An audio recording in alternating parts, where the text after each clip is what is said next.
Good evening, everyone. How's everyone out there?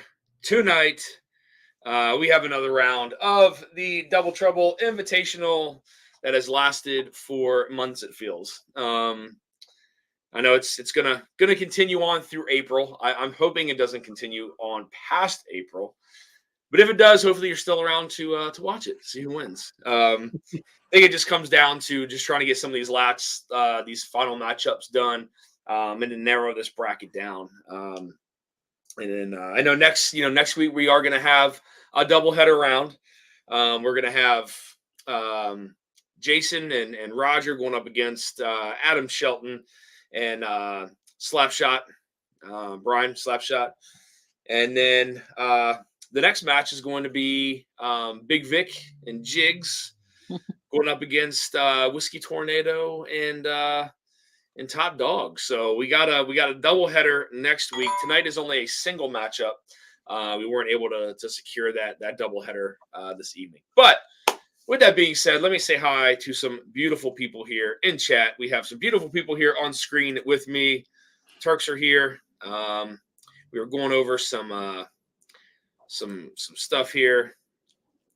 Was that John? John, I got you. I'll have you going around closer to like 8:30, but you're more than welcome to stay in here if you want. It doesn't matter. Thanks. We already discussed how we're gonna mess with you tonight, man. All right. I'm messing with myself here. It'll be all right. I think Todd and I got a handicap tonight, but we're gonna overcome it. So that's right. Wasn't Todd not feeling well? Yeah, man, and I've had my own last 24 hours. So oh man, that's not good. I didn't realize how bad things were because yesterday I had some pours with Peter B, and as I started to sober up, I realized some things were wrong. We had a little fender bender on the way over there, and to meet them out, and I think I have a little concussion from yesterday. So damn, I know it was a rough Monday, man. I've been in bed. I just woke up like 40 minutes ago. Man, sorry to hear that. Thank you. Hopefully things will get better for you. I don't know about smelling whiskey, how that's going to help my stomach, but maybe it might help your head, man. Depending, we'll see though. Yeah, I don't know. Worst case, I do the Fred Minnick spit. I don't know. Who knows? That might be your key to victory. Yeah, that's true. Cheers, Top Dog. Don't forget to hit the like button on your way in. Grab a pour, sit back, enjoy the show. Cheers, buddy. Good to see you. Mike Hickman in the chat. Cheers, buddy. Good to see you.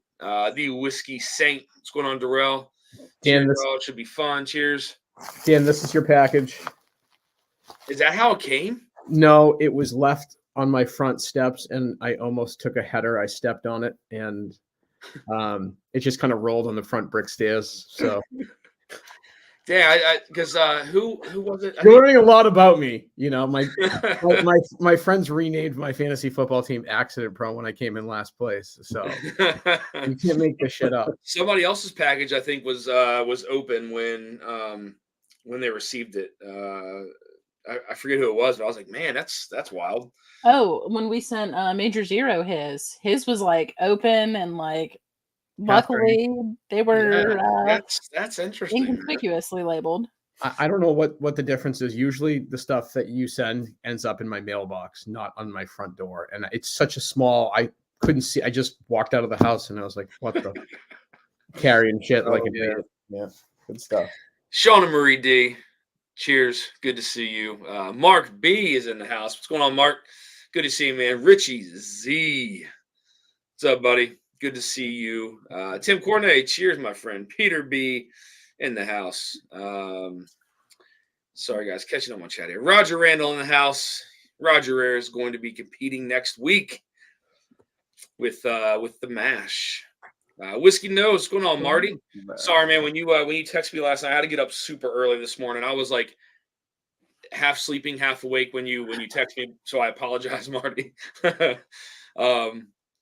my brother called me, and he was like in New York, and I think seeing another doctor for something out there. So he flew from Louisiana to New York for that. So I was just kind of like in the daze with everything that's going on. So JG in the house, cheers, man. Good to see you. Dan Deep Chima, cheers, man. Good to see you as well, buddy. I'll be getting your package out to you here, hopefully by the end of this week. It's been a little tied up. Todd Ritter. That was me at Todd's. That's who it was. This package, it was like open. It's like, man, this is crazy. JH in the house. Cheers. GT Mustang. Cheers, man. Got a package coming out to you as well. Sandeep says hi. J Sells Boston. Who else we got in here? Roscoe P. Coltrane. What's going on, bud? Good to see you. Drifting Drams. How has Jason not done a Monster Mash sticker yet? No, yeah, that's true. Yep. That would be epic. John and Todd, y'all better do me proud, says Darrell. That's awesome. Got 23 in chat, guys. What is everybody drinking tonight? Is something a little different for me. I have 9 Scotch samples in front of me. I don't know what any of them are. I have the names of them, but I have never, ever tried anything on this list. So it is all going to be a surprise. And this is courtesy of the Nate Cox. Nate, thank you. I know you're going to be popping in the chat, but I appreciate it, buddy. And if you were in chat right now, I'd ask you what to start with, but I don't know. I don't know what to start with. Let me read these off to you guys in chat, and you tell me what I start with because I don't know. And you can make fun of me if I pronounce these names wrong. Tobermory, 8-year, Island region. Ledig, 12-year, refill sherry hogshead. Ben Riach, 12-year, first fill sherry. Ben Riach, 15-year, first port pipe filled. Happy birthday, Krista G. See that love note from JG on there. That's Cheers, awesome. Major Zero, cheers, guys. I'm moving this week. Just wanted to drop a little like and have you guys in the background. Cheers, Major. Appreciate that, man. Make sure you send me your new address, please. Edrador, 12-year, Oloroso Sherry Butts. Balachin, 11-year, first fill Sherry Butts. Glengoyne, I think. Glengoyne, 86 proof European oak Oloroso Sherry. And then you say Scotch Malt Single Society? Scotch Malt Whiskey Society. Yeah. Massive oak extraction, 14-year. So if you guys are in there in the chat and you heard all that, you let me know what to start with because I don't know. I think I've had 2 of those. Start newest to oldest, says Mark. I'm not super familiar, but my suggestion would probably be either the Edrador or the Glengoyne. And not the Isla. Yeah, so the Tobermory may or may not be peated. A lot of Islas are peated. So you probably want the Tobermory last, I would think. Okay. All right. I have a suggestion. Put them in a box and just drink bourbon. I promised Nate that I would drink these Scotch samples, so I gotta do it. I gotta explore. Bourbon Bill, cheers! Can't wait to crack these green duct tape samples. That's right.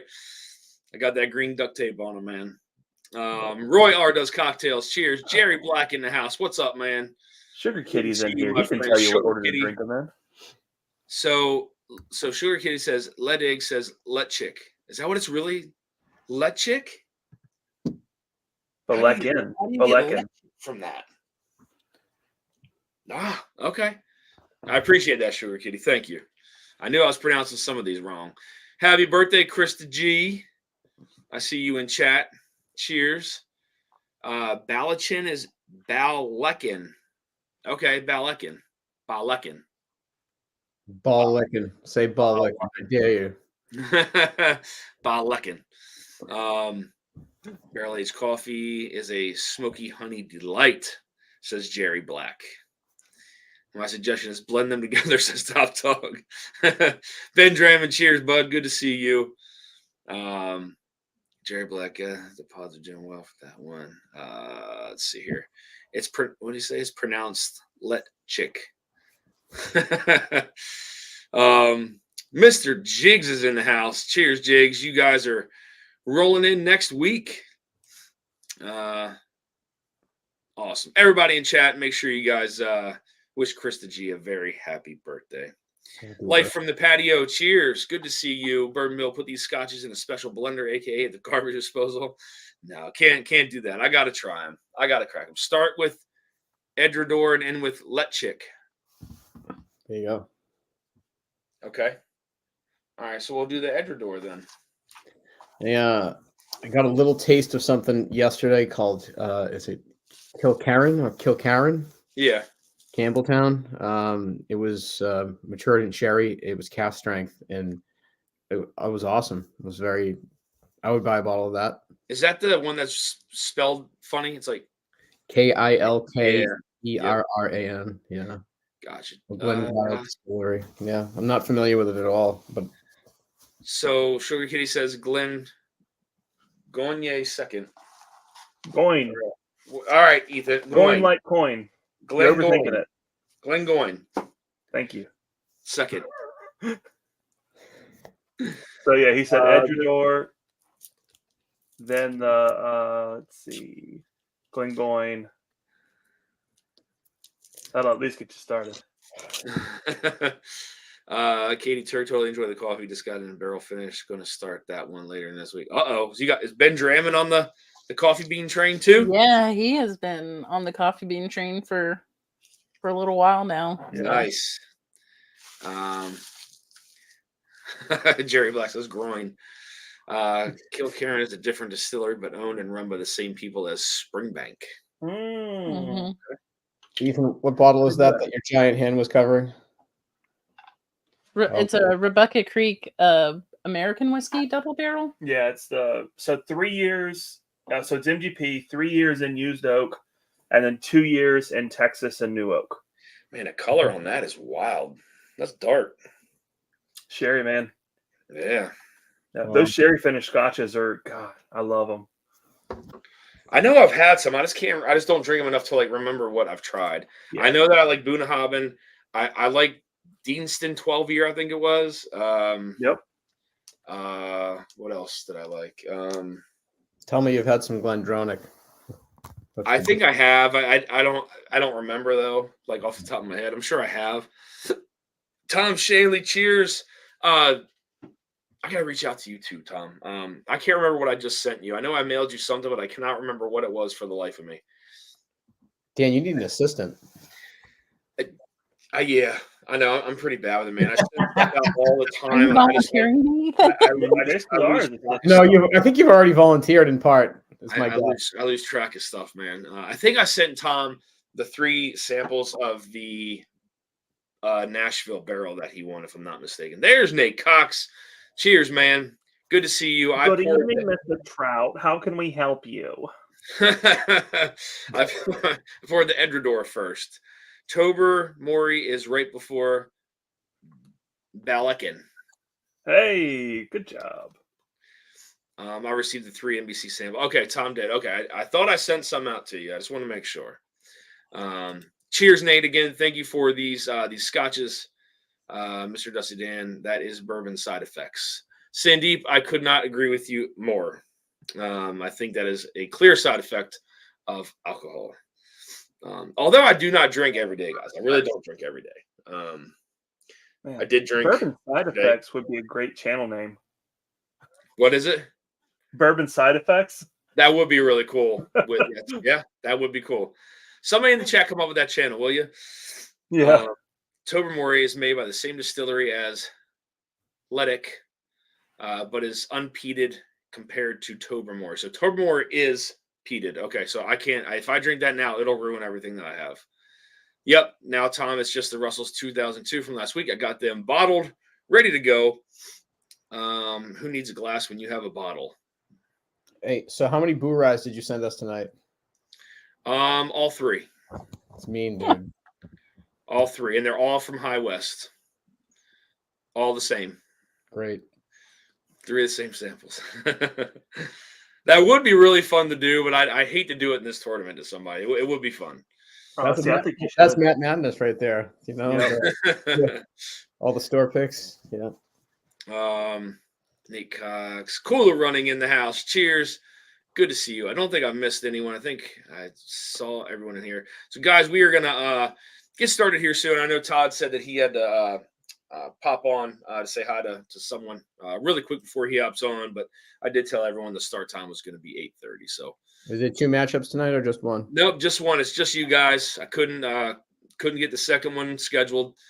However, next week so far, we have 2 matchups next week. So, and then I still gotta nail down a time for Todd and Andy from 21090, and then it's their schedule and Bad Axe Bourbon's schedules that are kind of conflicting.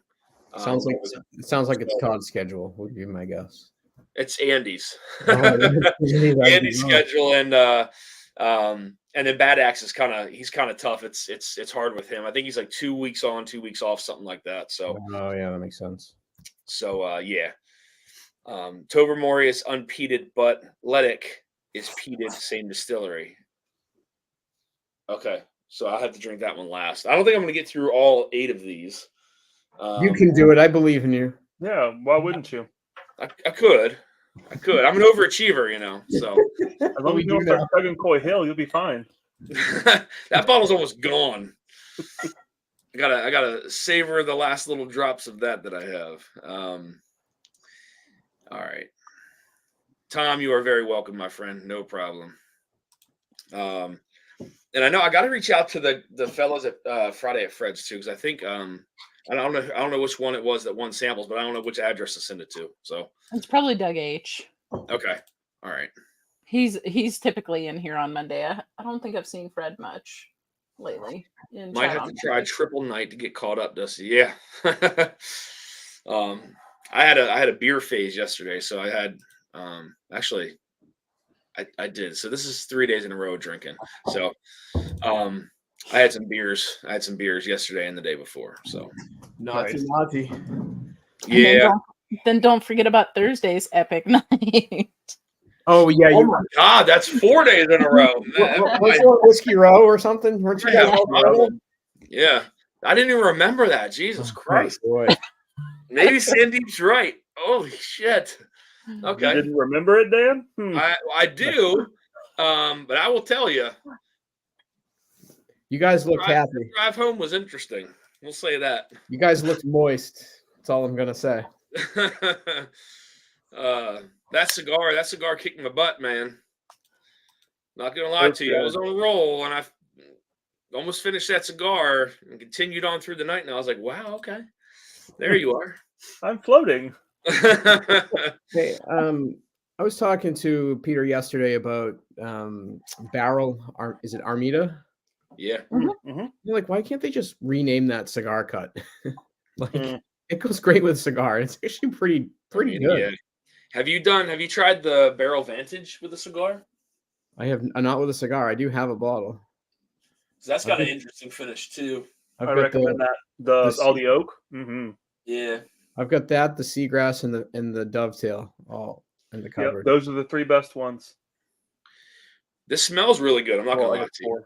The nose on this is beautiful. Give us some live tasting notes. I mean, it's very dark fruity, but then I also get like that. It's some kind of like stone fruit. It's very pear? Huh? Getting pear? It could be a little bit of pear, but it's like a wine drenched pear. Oh, a wine poached pear. Look at Dan. Wow. Yeah, he's fancy. Balling. Yeah, I'm telling you, like sherry finished scotches are the way to get any bourbon drinker into scotch. They just, they hide the earthiness of the scotch quite a bit, and they make it super oily, just like a good sherry finish on a bourbon, right? That's true. Very true. I don't know a lot. What's a good finished sherry bourbon? Sagamore. Well, that's rye. That's my point. That's fair. Sherry finished bourbon. I got the Middle West one. I'll send you a sample of. How's that sound? Okay. I know the backbone. Yeah, that was my backbones with them. Yeah, that was my whiskey of the year 2 years ago. Right? Yeah, 2 years ago. Yeah, because Go ahead. Sorry. I always find that the sherry kind of competes with the sweetness of the bourbon. You know, it doesn't always add to it. Was my I experience. get a little bit of orange in this too. Like the further my nose goes in the glass, I get like a little bit of orange. Smells good, like a blood orange. Smells good. Yeah. I'm gonna go for a taste, guys. Cheers to you all. Now we're gonna be getting the show started here in a few minutes. Yeah, you're right, Richie. I said that, and then as they started saying it, like, yeah, there's a lot more sherry finished ryes than there are bourbons, which is a shame because sherry is so good. But you're right, Jonathan. You gotta do it right because it can compete. But when even honestly, if it overpowers the bourbon, it still is good, right? Like the O'Sherry Mash and Journey pick from a few years back. Oh man, that's double good. Was that a Backbone? It was. Yeah. That was a sherry bomb. God, that is really good. I mean, Scotch is so nuanced and layered, and it's a nice change of pace once in a while.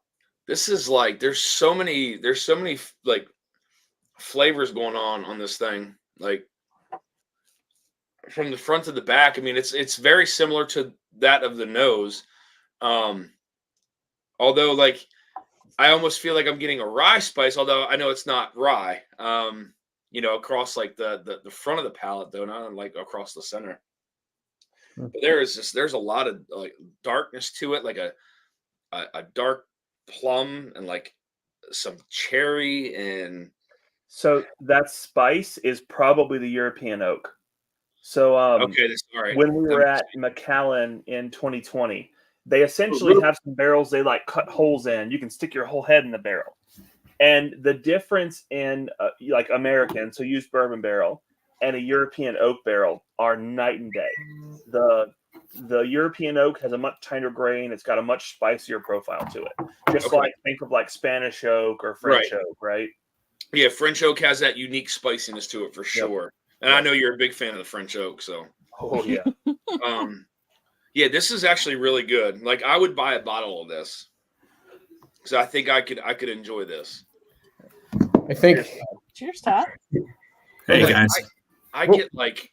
Do you know what it cost, Dan? What would you pay for it? This? Yeah. I don't know. Like, I'd have to drink it. I'd have to finish the glass and tell you that. I'm not sure. It's good.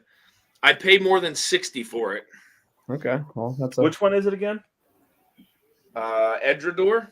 So the Edredor 12. I think it's about a $70 to $80 bottle. Okay. But so the only thing I'm not sure is if they have a special Edredor 12 that's sherry finished or not. So sherry barrels are getting more and more expensive. So some Scotch distilleries are doing that, where they're going to bourbon barrel age for like their main line. And they offer a sherry finish for like $10 or $20 more. So JG says, is there any more information about barrel craft spirits? I know I received an email. What's up, man? Cheers. How's it going? Good. I got an email and I thought this was interesting. I don't know. Jake and I look like we could be twins or brothers or something. I know. I don't know if there's any kind of relation to this, but I did see an email that came from Bardstown Bourbon Company. Where is it?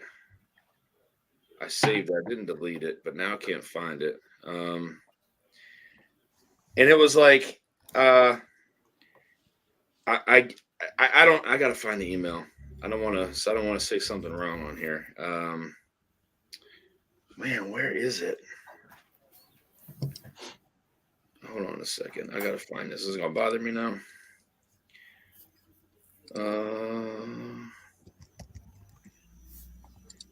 But I did see something about them doing something with Bardstown Bourbon Company. So, I mean, it would have been big news. I can't find it on here.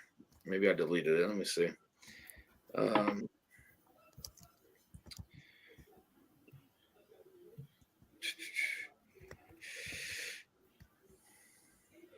So I thought it was. I was like, wait a second. What is this?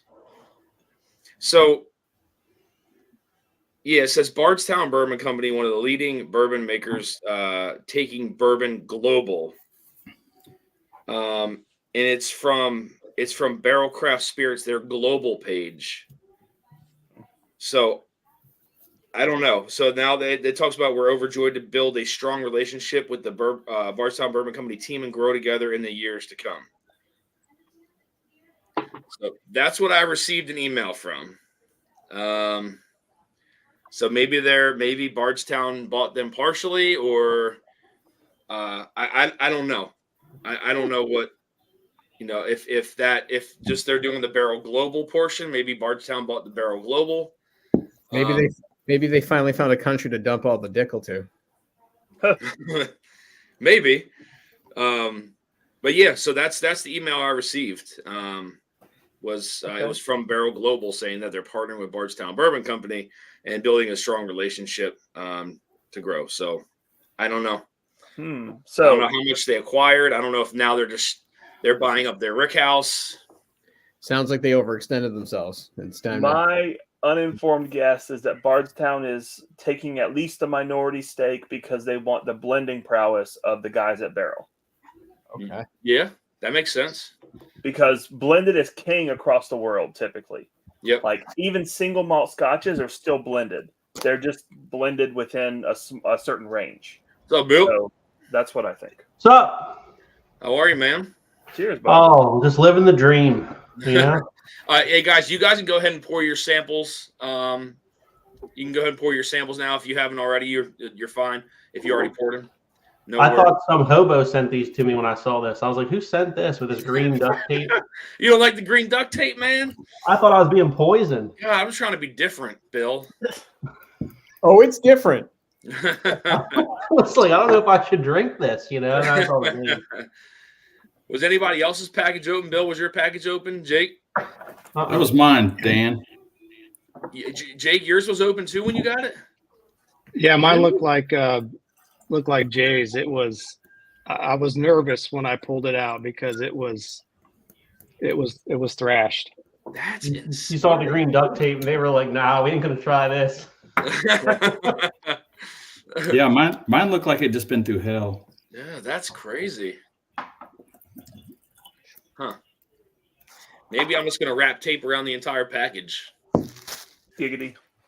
Giggity, giggity. Obviously, they weren't impressed with what you poured, so they left it off. Yeah, they had to taste a little bit like, yeah. Yeah, No hidden barn, man. We don't want that hidden barn. No Blantons. Yeah. Are people still buying Hidden Barn? I mean, Huh? they keep doing new batches, but Somebody's buying it. Not me. I said I'll revisit in like a decade, maybe.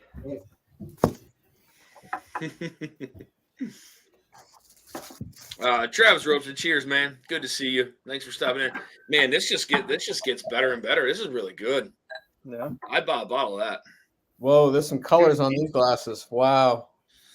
John Kranz, cheers, buddy. Good to see you. Viking Bourbon, what is up, my friend? I enjoy sherry, but give me all the Madeira. I love that stuff. Sorry, guys, I'm a little behind. You're way behind, man. That was like 10 minutes ago at least. What's that? That message. Oh, I'm behind. Way to make him feel good about himself, though. That was quality. I love the cognac finishes. Love those dark notes. Absolutely, Jerry Black. I love cognac finish. Getting back to normal, enjoying work. As Yeah. Mr. Kraut's assistant, Well, I'm here to keep him down to earth. It's all about the control snack, folks. Jeffrey Whack in the house. Cheers, man. Good to see you, buddy. Let's see. Whoops. Copper Wolf is in the house as well. Cheers, bud. Good to see you. Keith Thompson in the house. Cheers, brother. Hope you're doing all right. David Bass is here as well. All right, guys, we got the crew in the house. It is 8:30. You guys samples poured? Yes, sir. All right. So if you guys can do me a favor, if you guys can, if you haven't yet, give the Drifting Drams a follow on Instagram. And if you're a coffee fan, make sure you stop in that shop. But also, if you guys can please submit your answers to them on Instagram and not to me. You guys can communicate however you want to do it. If you want to mute yourselves, talk on the phone. If you want to chat through IG, text, whatever you guys want to do. 2 minutes per question. And then we have 3 nosing questions, 3 tasting questions, and then we have 2 bonus questions for you at the end. So please make sure you save some of that whiskey in the glass. And just know the winner of this round will go on to face Christopher David and Independent Joe next round. So That's stiff. Yep, that is the winner. Winner of this moves on to them. So. Thank you, Joe the Sample Guy. Says hit that like button. Much appreciated, my friend. All right, guys. So we will start with the nosing round. Again, I'm going to put 2 minutes on the timer. Let's see what this question is here. Okay. On sample A, on the nose only, I need you to tell me what the primary grain of this sample is on the nose. Sample A, 2 minutes. Time begins now.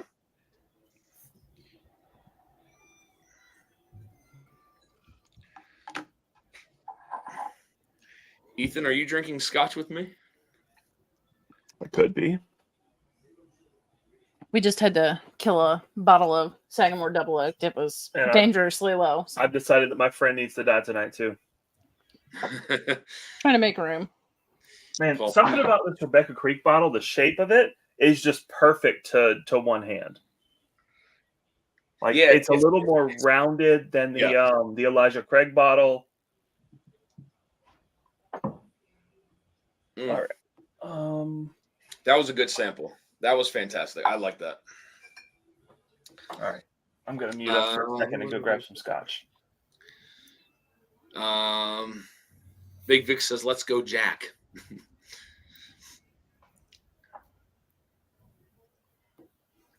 Dan, was this the week you were sending the teams 3 samples off from the single bottle? Maybe, Paul.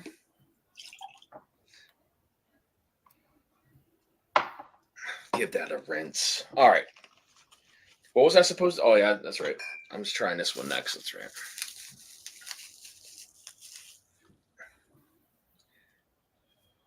So this was, what is this one? The Glengoni? I don't remember how to say that one. I'm going to try this one next.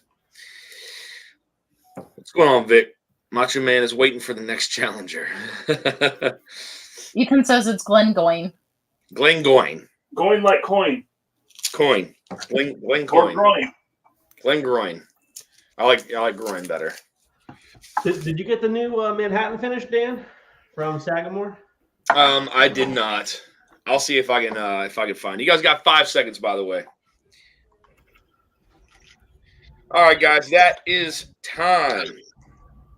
That is time. Gave you 3 seconds extra. Wow, so generous. All right. Typically, I'd be drinking along with you guys, but I would have to send myself those samples. Fits Yeti hand perfectly, says JG. Sugar Kitty says I suggested Glengroyne next. That's what I got, Sugar Kitty. I poured that one. All right. On to sample B, on the nose. All I need you to do for 3 points is tell me if this whiskey is finished or not on the nose. Finished or not on the nose for 3 points. Your time begins now.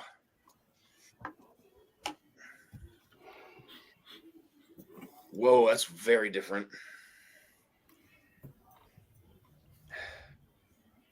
That's like sugary sweet, like sugary, like plum rings. So, as far as sherry finish, this is one of my favorite that I've had in a while. So this is the independent bottler called Signatory, and this is an 11-year Mortlock in sherry.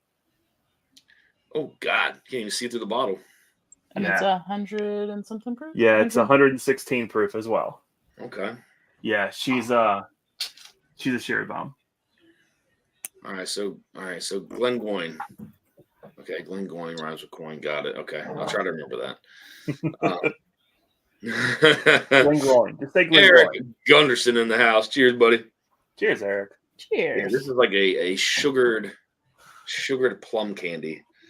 Mr. Great Shots in the house as well. John Cloud rolling in. Cheers, man. Good to see you guys. See, Dan, you sound so sophisticated when you give tasting notes, and then you start talking about other things, and you just lose it. I'm sorry. Don't apologize. I'm just telling you. That's that short-term memory thing, right? We were talking about. Yeah. What were we talking about before that? Huh? We were talking? The Adam Shelton is in the house. Jake, I don't know about you, but I'm feeling like super confident here. 2 for 2. Okay. Yep. All right. You guys got 10 seconds. We don't even need it. Sending you not confident answers. Can't wait to see what you guys pick for your tasting round. All right, guys, that is time. Oh, man, that's good, too. I don't know if I like that better than the first one, but that's really good. All right. On to the nosing round. Last sample C. For 3 points, I need you to tell me what type of whiskey this is. On the nose only. You have options this time. So is this a bourbon? Is this a wheated whiskey? Is this a rye whiskey? Or is this an American whiskey? On the nose only. Bourbon, wheat, rye, or American whiskey. On the nose for 3 points. Your time begins now.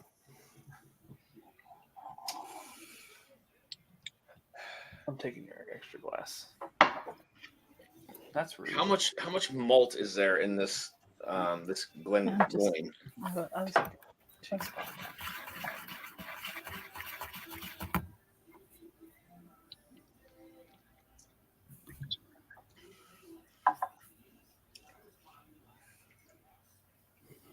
I don't think I like that better than the first one. Although it's like a plum chocolate. Like I feel like there's a lot of like maltiness in this one. You mean a single malt is malty? Yes. Like it's like super like malty on the palate. Wow. Like way Like more than 100% malty. Huh? Like 100% malty? It's got it. It has to be. Yeah. It But literally does. Yeah.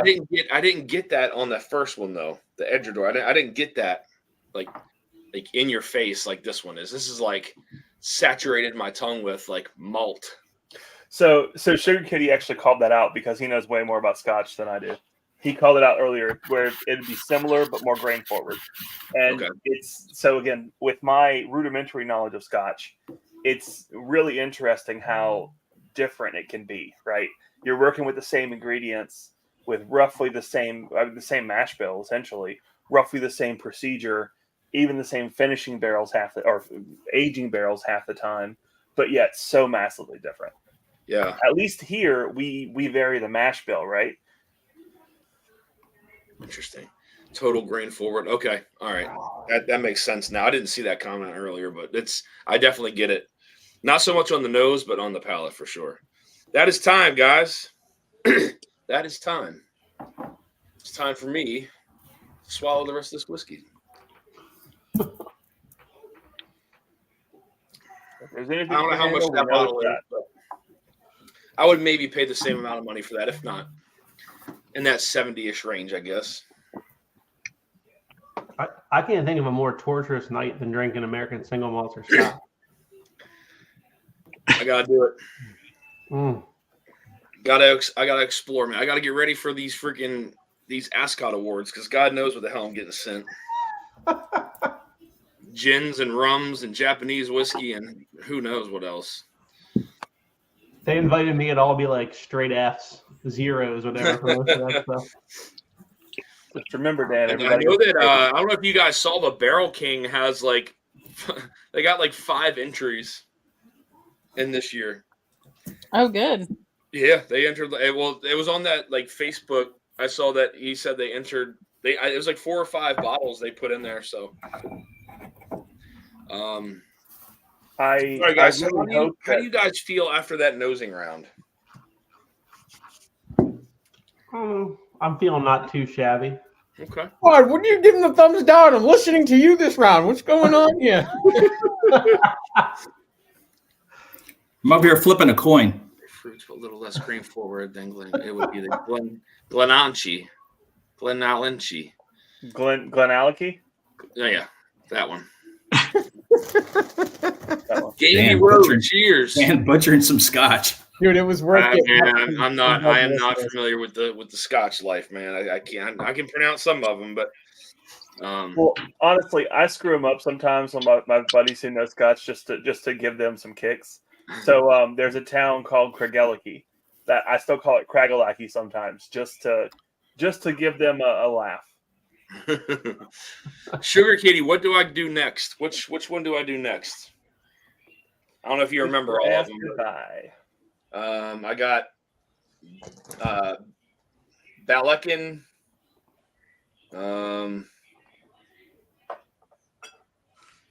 They should have started you out with scotches you could pronounce. Ben Riach, Ben Riach's, Ledik,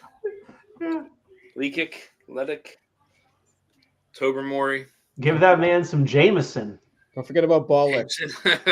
Was it Ben Rack you had? All right, guys. Let's get into the tasting round. This is where I'm curious to see your thoughts on the nosing round. So on sample A, for the tasting round, I need you to tell me what type of whiskey this is. Is that correct, Turks? Is that right? 1 second, Mr. Trout. We're checking the list. All right. What type of whiskey is this? Sorry. Hang on. What is the age? Uh-oh. Wait, hang on. Oh. Hang on. Hold on. Hang One moment while Hang we on. deliberate. Yeah, we changed it. It's age, Dan. That's my bad. I see it now. Okay. All right. Let's You're gonna have to have me remember the scoring system on that one. I can't remember off the top of my head. But. Yeah, so it's 3 points for correct, 2 points within 3, 1 point within 5. Yep. All right. So the age of this whiskey, 3 points if correct, 2 within 3, and 1 within 5. The age of the whiskey on sample A, your 2 minutes begins now. Cheers. Cheers, guys. Sugar Kitty says if you have unpeated Ben Riach, drink that. There's 2 of them, man. I don't know if one's peated or not. Nate Cox would know if he's in the chat, but well, it's the sherried one, so I don't think the peated Ben Riach, they call it the Smoky 12. I don't think that one is sherried. All right, so Sugar Kitty says Ledik last, then Belichin, and then Tobermory before that. Okay. So probably the Ben Riach next, I would assume. So Tobermory before that, and then 6. So smell the Ben Riach, and you'll be able to smell the smoke on it if it's there. And if the peat is there, then push it to the end. But if not, do it next.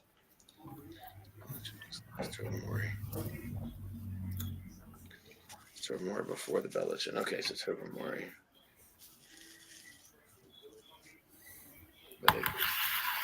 Last. All right, so we'll do the last. Belichin. Next to last. 6 next to last. We say Tobermory was 1 before that. Okay. So we say Ben Riach. Sam Robertson, cheers, man. Good to see you. Cheers, C-Rob. Guys got 10 seconds on this one. 10 seconds. Oh my God. There's Smoky 10 years, Smoky 12 year unpeated. So, Cherry Black Dog. you don't have this one in that list, Dan, but the Glen Rhodes. That's time, guys. And oh my God. Is that a 750? That bottle? Yeah, it's just my hand. Ah, okay. I was like, good lord, that looks like a small little bottle. Yeah. You should see me hold Blanton's. What?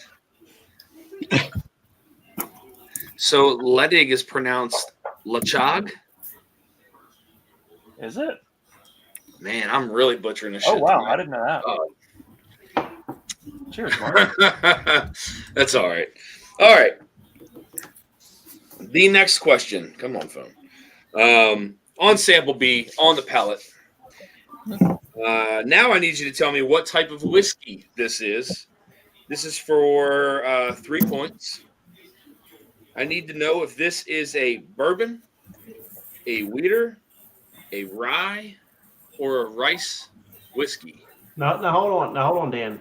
Wheated bourbon or wheat whiskey? Wheat whiskey. All right. Good question. So, what type of whiskey is this? Again, 3 points. Is it a bourbon, a wheater, a wheat whiskey, a rye, or a rice whiskey? 2 minutes on the clock. Your time begins now.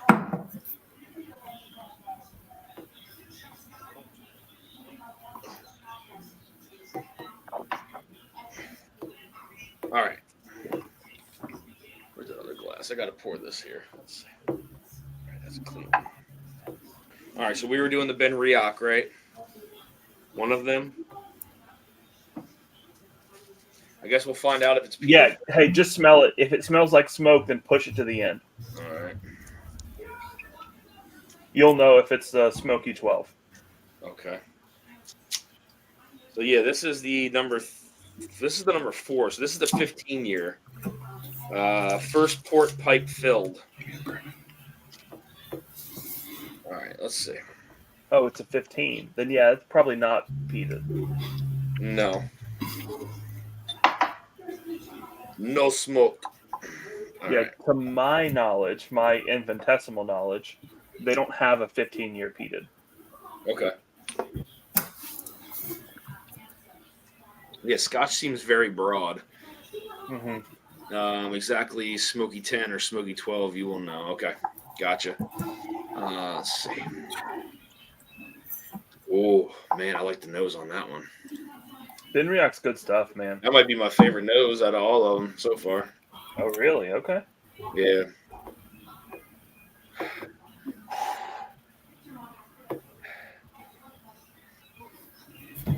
Oh, man. All right, I locked in my answer for extra points. Bottle guess. Oh, snap. I don't think that's part of it, But you should keep trying. 5 They seconds, guys. they will get a participation award. Oh, man, that's good. All right, guys, that is time.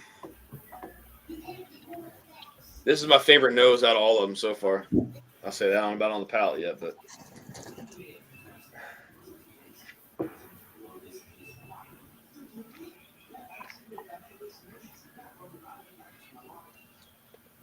Oh, wow. That's good.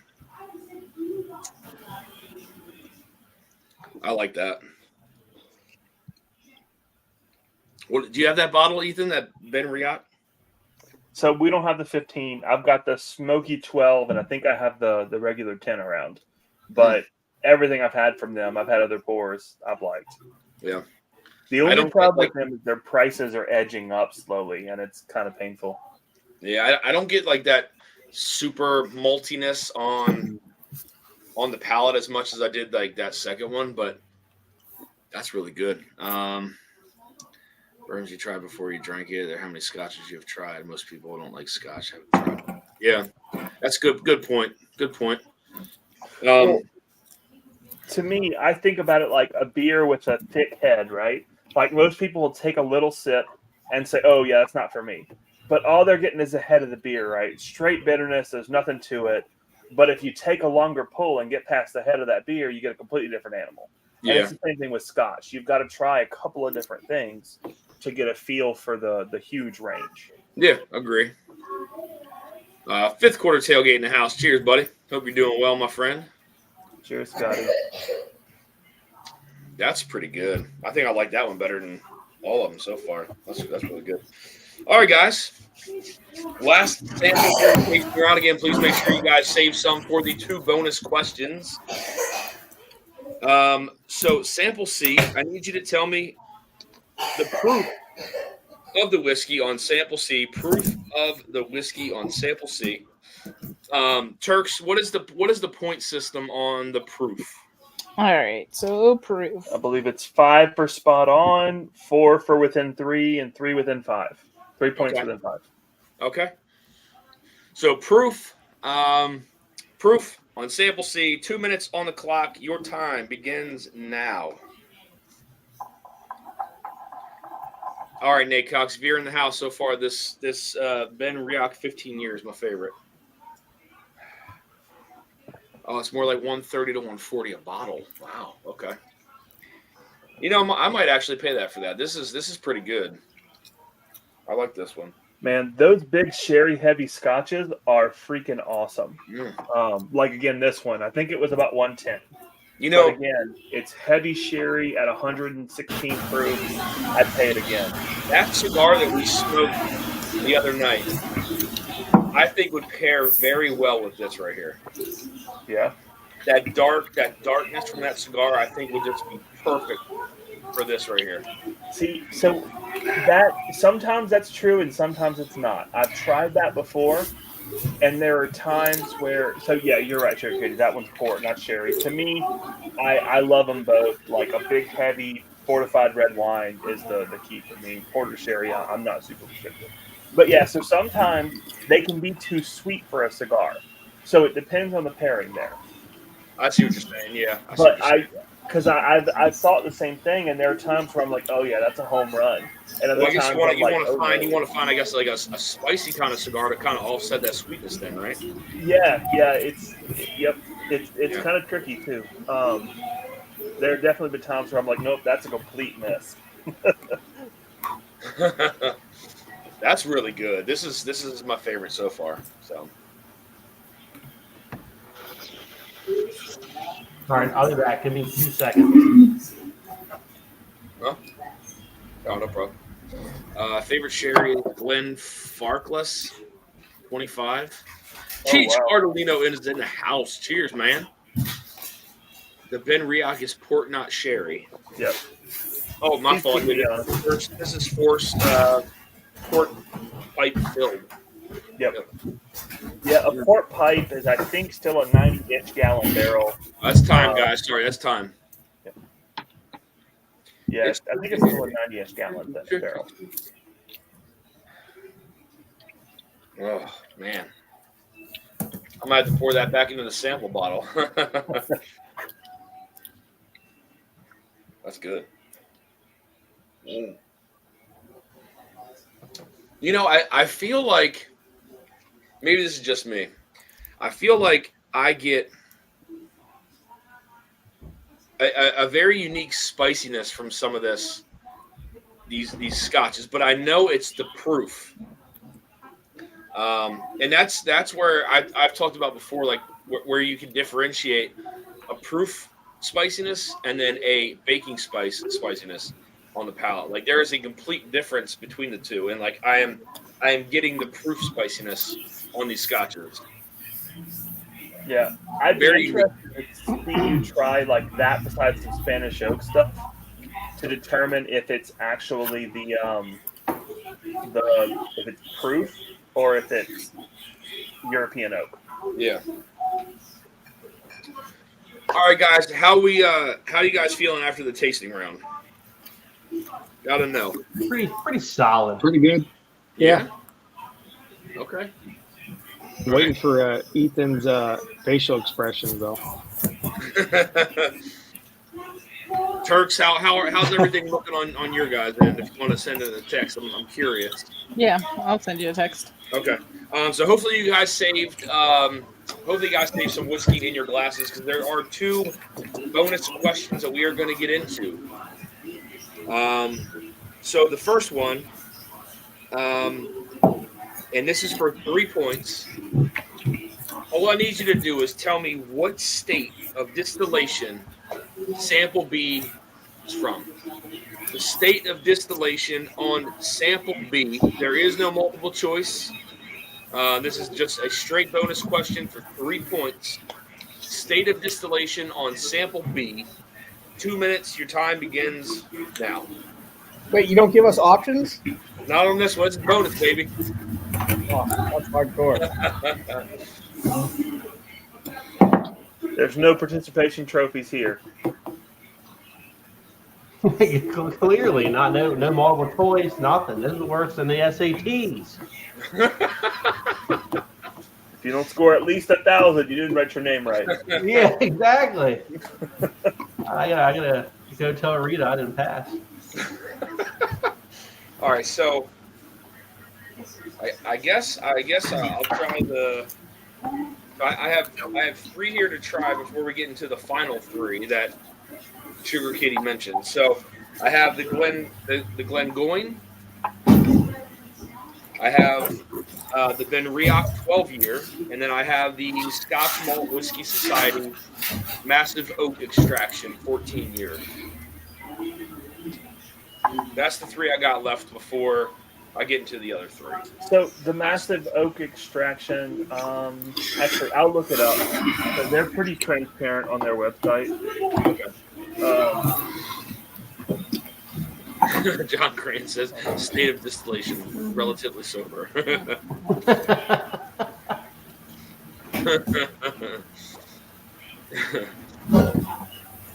Holiday, soft red week. Jeffrey Wax here. Yeah. Is he still in this, Dan? Is he still in this competition? Who's that? Jeffrey Wax. Yeah, him and Trev are gonna take on the winners of I think 21090 and then Metal International. Someone getting killed? You got to give that boy some fearless. Do the other Glenn going next. Okay, all right, we'll do. All right, guys, that is time. So that was one bonus question. So let me see what the Turks sent here real quick. The SMWS, Dan, it's a 14-year sherry, first fill Spanish oak Oloroso hogshead and refill Pedro Jimenez butts at 126 proof. Oh shit! So what's the color on it? That's what I want to know. Is it deep, dark, and delicious looking, or does it look like water? It actually looks like it's pretty light. Which one? The massive, the SMWS massive. Oh, no, it's in a dark bottle. I can't tell until I pour it out. It's probably going to be pretty light, but it's going to be on the lighter end of what you're seeing there.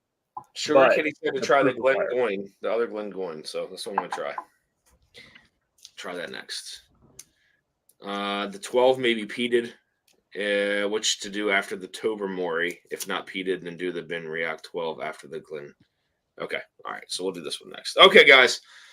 The last bonus question. So guys, this is the one where you can wager.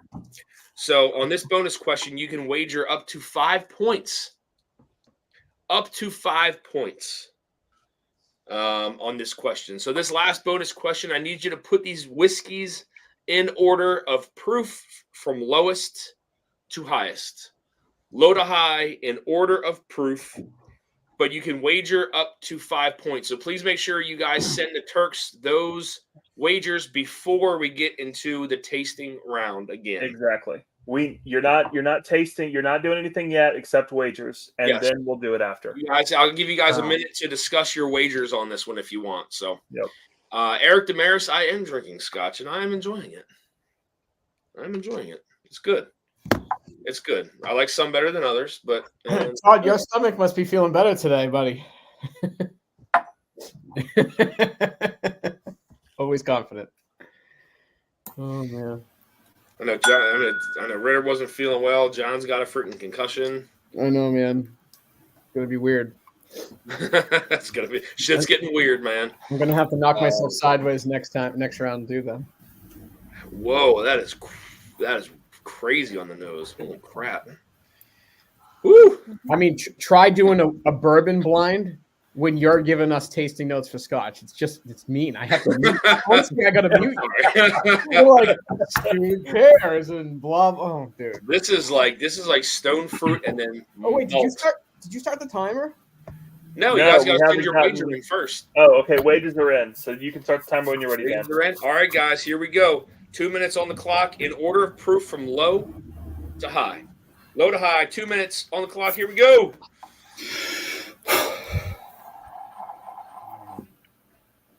Wow, one of these really changed in the glass. They've all changed, John. That is super duper malty on the nose. Wow. Dang. But it's like apricot and pear and malt and malt and malt and lemon and malt. Ooh. God. This is low to high, right? Low to high, low to high.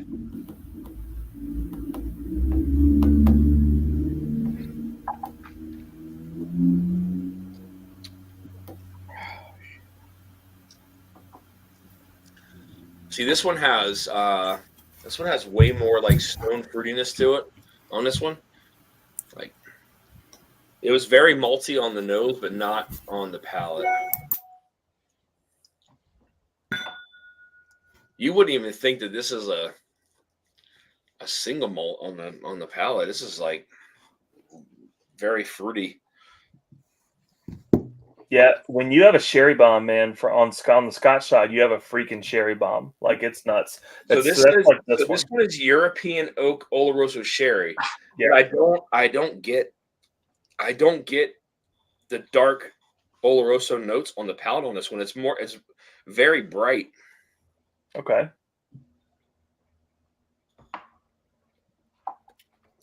It's very bright. There's not a lot of maltiness on the palate on this one. 5 seconds, guys. 5 seconds. We don't need no 5 seconds. 5 seconds. All right, guys. That is time. My mouth tastes better than it did when I started the stream. What are you eating, John? Roll goals, baby. Okay. Oh man, the good stuff. Pretzels. You gotta have. Look, I drink most of my whiskey with food. If you can't tell, I gotta be in my natural state. Hey man, I haven't broke out the olives or the pickles yet, so they're. Hey, man, I getting sent you that martini dip. I was figured you'd be all over that. Dude, man, I got some freaking olives and they all got pits in them. I almost broke my goddamn tooth. You You imagine, gotta state that shit on the outside of the glass, man. imagine you being like faced and then just, oh man, that's dangerous. It hurt. Break your teeth. All right, guys. So let them tally up these points and let's see what we got. I tried to give you guys a tough one this time, so we'll see. This is all for me, by the way. I know that there's been some. I won't. So I know there's been some people who have reached out to me and asked if they could send samples to the contestants, and they were still part of the competition. So I told them no. Thank you, I appreciate it, but I don't want to do that to you guys. But anyone who is not in the competition, I will gladly. They can send some samples in for I'll be this. sending Jeffrey Wax and Peerless Double Oak. Some fearless double loop. I just need to know if any of these were turkey or if any of them were Sagamore, because On the sherry bombs that are not. I don't think so, Jonathan. I didn't think so, but I could be wrong. Yeah, Sugar Kitty. This one for me is very malty on the nose. However, it is not. It's not dark Oloroso. I'm getting tons of light fruits on the palate on this Glengoyne 86 proof European oak Oloroso sherry. So not a lot of darkness at all. Really, it's weird, but.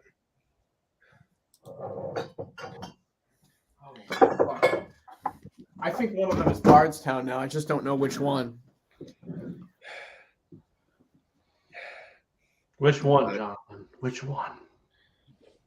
See, Jake, are you? I know I sent you the samples, but I don't know where you are. You Northern Cali, Middle, Southern California? Okay, you're Southern California. Okay. Yeah, I'm about About an hour north of San Diego. Either one but A. Oh shit! Okay, all right, I got you. Wherever it is, this guy started drinking at like 6 o'clock. I know. I sent him a message. I was like, Jake, is this going to work for you, man? I know you're West Coast, but yeah, I appreciate it. I know it's hard, man. It's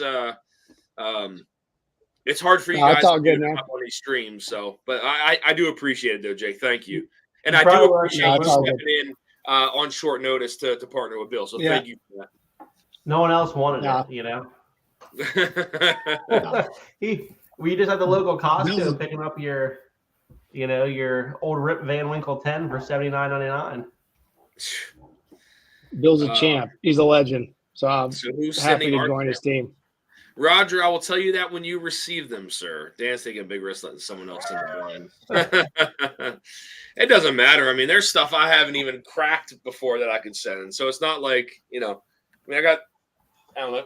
Now I probably have close to probably 700 bottles. So there's all kinds of stuff I could send.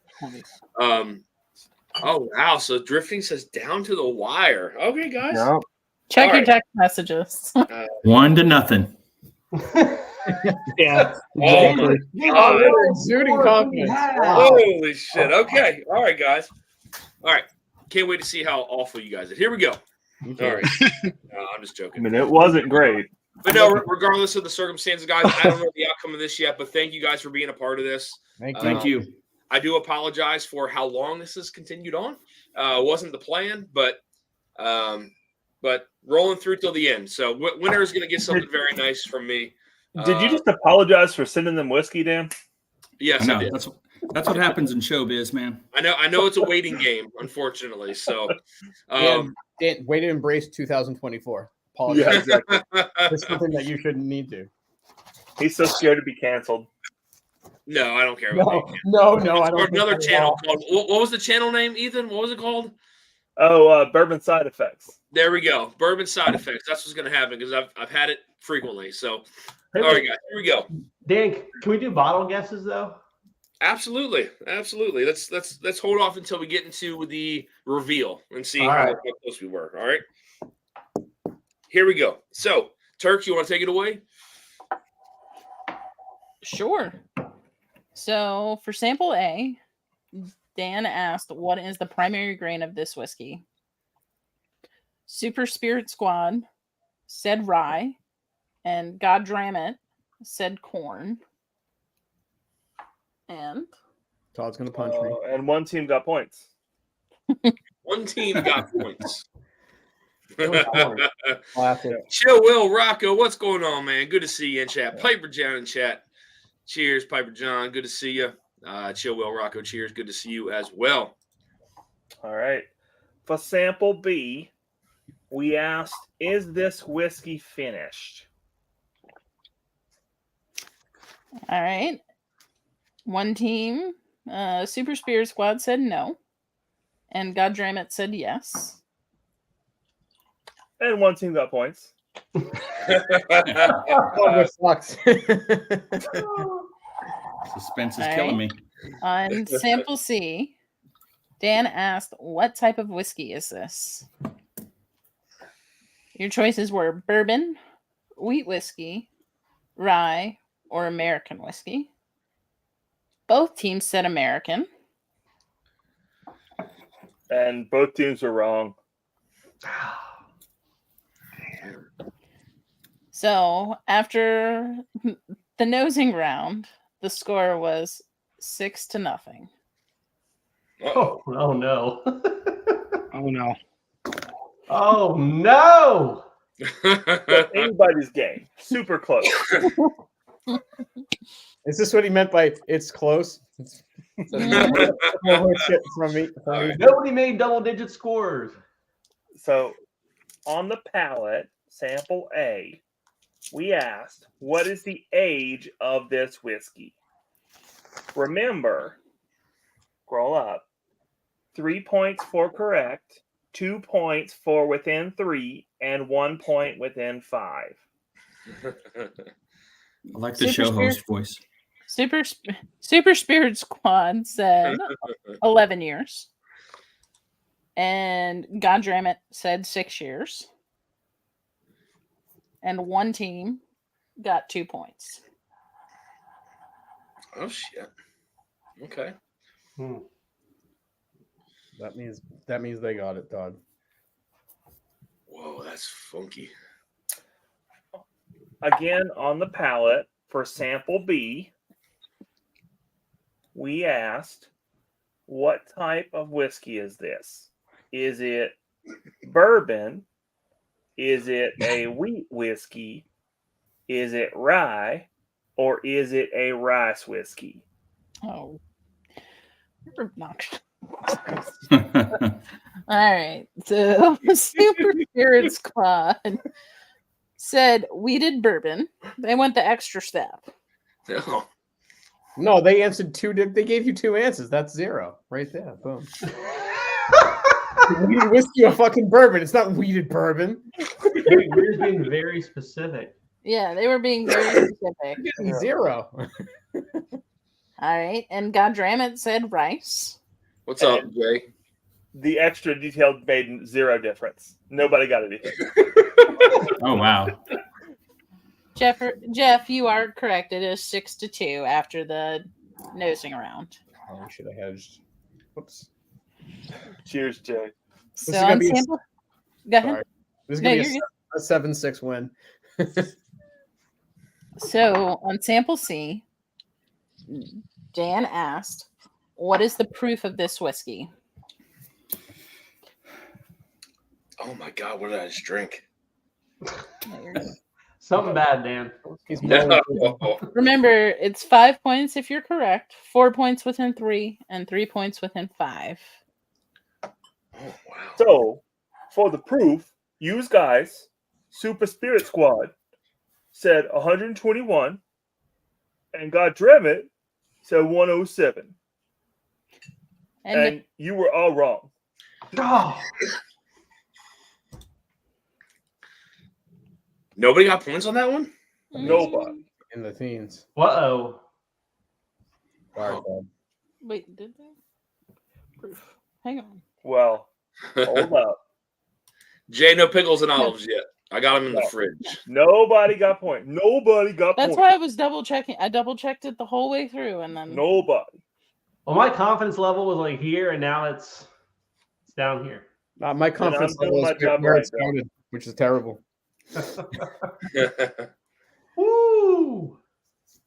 We need to just escape this round. yeah. So Jeff called the score before, so he was keeping track. So I was incorrect in saying after the nosing round it was 6-2. After the tasting and nosing round, it was 6-2. Oh, Tearing it up. So yeah, Dan asked for the bonus question. First Right. one. What is the state of distillation for sample B? We got 0. Super Spirit Squad said Kentucky. And Godramit said Louisiana. And neither team got Yep. points. oh! Luckily, there's a common theme throughout this flight in that nobody got any points. Use the game show voice or don't talk. No.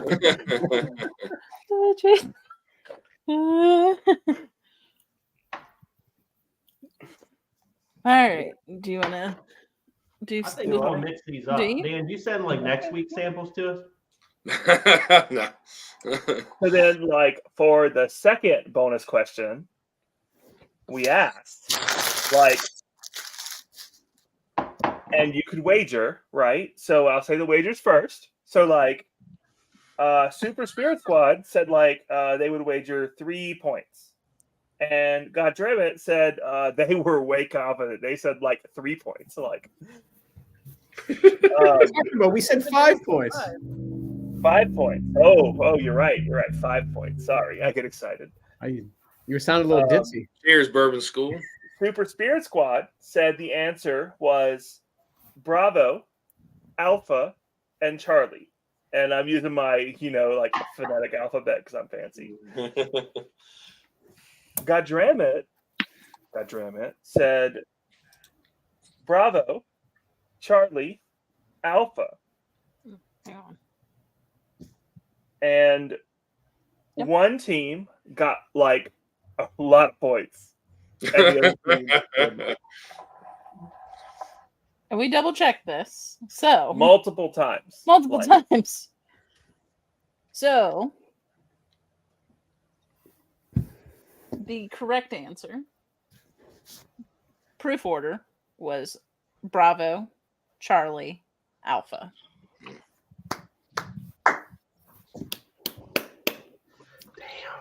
So now I guess we can get into the reveal. So, Right. like, at this point, everything changed around. Like, oh my God. Oh my God.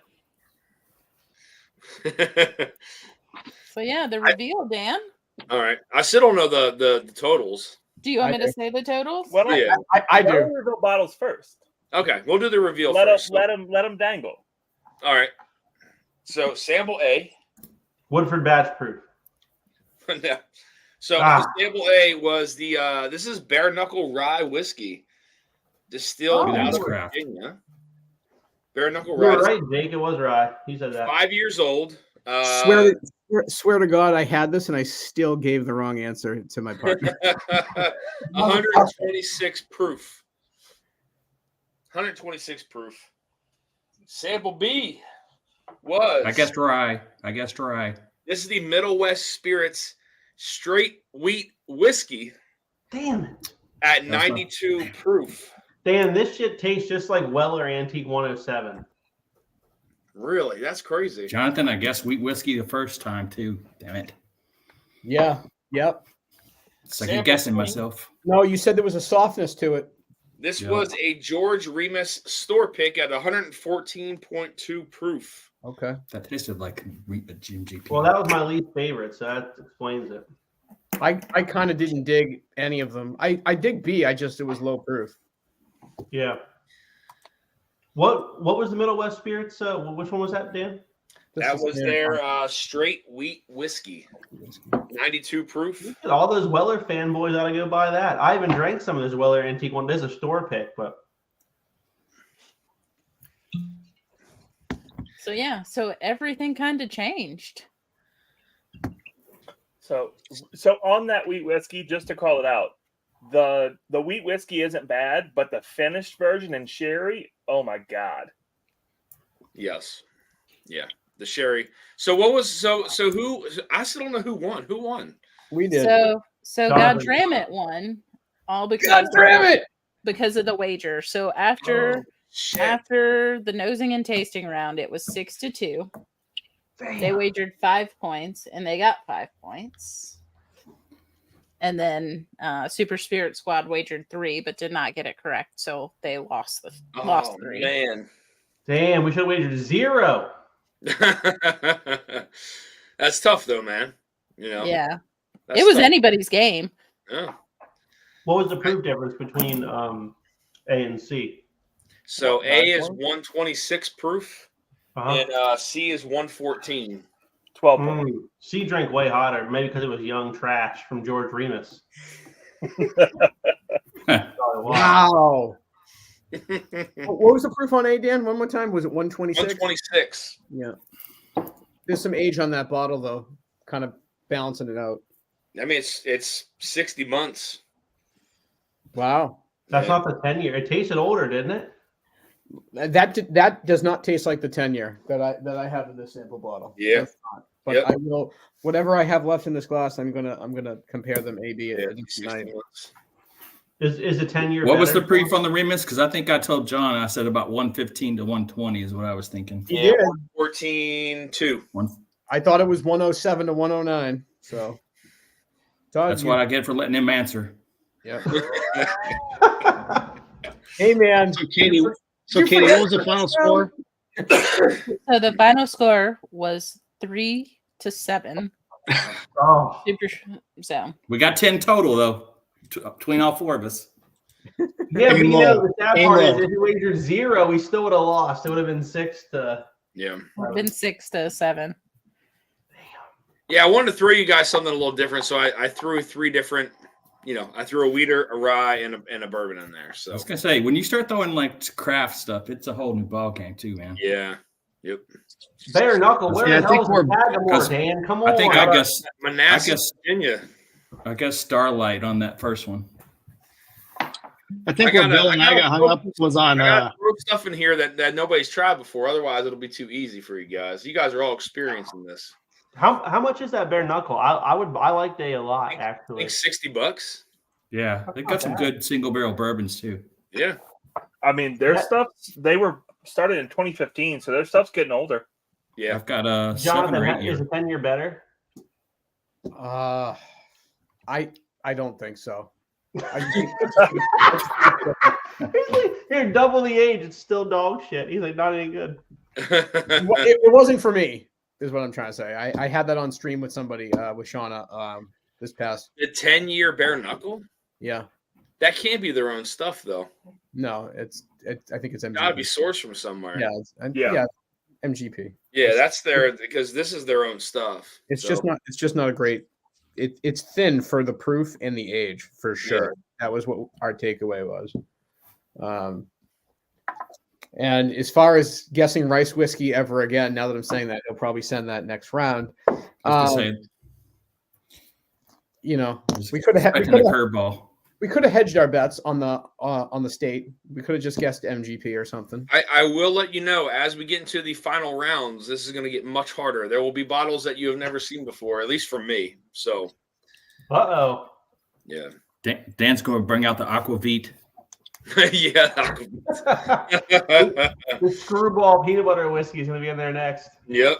Barrel aged Fireball. I may give you guys like an entire sample of the K-Luke Batch 8. Right? You never know. You never know. So, no. But there will be stuff in there that I don't typically throw into these blinds. So, into the next rounds. Well, Todd, maybe you and I will be at 100% next time. What's the score if you could only wager the points you have? ? Says Bourbon. Bigger drinks. Cheers, man. Hey, good evening. Cheers, buddy. Good to see you. Much harder than spoiled rye. Port finished Malort, says Sugar Kitty. Port finished Malort. Man, that Remus is really bright.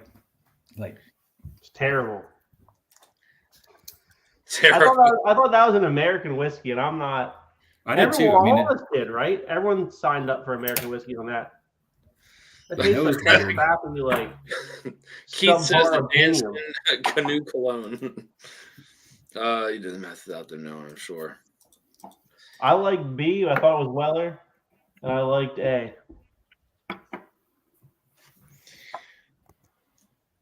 You liked A? You like the bare knuckle? Yeah, it was good. It's growing I thought that for $60. I think their stuff is really good. I know Joe Graves found that bottle initially. I think at Drug City or Allview, one of the two around here, and I asked to pick up a bottle, and it's really good. Definitely a ride to look out for, especially as they get a little bit older. So, it was funky on the nose. Which one? A. I had no idea what A was. You called it though, Jake. You said, "Hey, this is a rye." I said, "Hey, I believe you." I mean, Todd, you thought it was a rye. You smelled a little bit of mint, and it was so buried in there. I was like, I don't know, but it changed the longer it sat in the glass for sure. I probably should have poured my glasses earlier. Ethan, so you said that Scotch Malt Whiskey Society, massive oak extraction. This is dark. Like it has like massive oak extraction? Massive oak extraction. Like there's a lot of wood in it. Tons of wood. I heard that the first time he said that an hour ago, and I left it alone, Ethan. Good for you. Whoa, that's got a wow. Look, I avoided so many package jokes throughout. It's my turn. Northwest Bourbon in the house. Cheers, brother. Good to see you, man. Let me drop the link in here if anybody wants to hop on. Congrats, guys, to Godramit winning in the bonus round. Jake, again, man, thank you for coming on short notice. Much appreciated. Bill, I know he hopped off screen really quick, but thank you guys. Much appreciated. Jake, you are more than welcome to hop on anytime you want, my friend. It's definitely good to see you. You can stay on screen, man. It's better to be lucky than good. Yeah, thanks, Dan, thanks, Dan, for doing this. Thanks to the Turks. It was fun.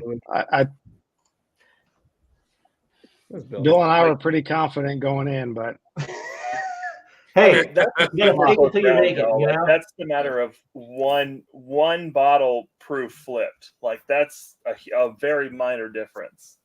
Yeah. Hey, yeah, it is what it is. on the proof, we got hung up on. I mean, I got hung up on CNA. Yeah, we did too. And I was trying to figure it out, but C it came was across spicy, right? spicier to me.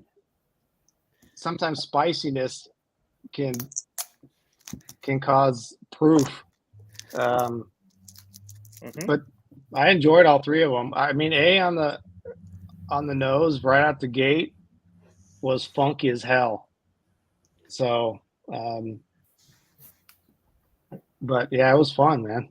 And I don't know if I keep these duct tape green bottles or put them in a trophy case or what. That's awesome shit, I know. man. Dan, I know what I'm sending you for Local Christmas. I'm sending you homeless some. cake. Dan, I'm sending you some freezer labels for Christmas, man. It's funny. I have a printer. It's just like when I'm here, I don't have the printer here. I have it at my house. So I'll usually get the duct tape right on it, and I'm like, oh shit, I gotta send these out. So I'll just wrap them up, send them out without actually printing out the label. Sometimes the stuff I send has labels, sometimes it doesn't. So it's just it's a mystery for me. So. I'm gonna I've drive my gotten plenty car of pours over from you. I've Manhattan never in it. seen a label. All right, Todd, thanks. It's always A, B, C, D, E, F. I'll give you the key, I guess. That's all right. That's true. And then I lose the key. I ran out of labels. I'm using Scotch tape and Post-it notes.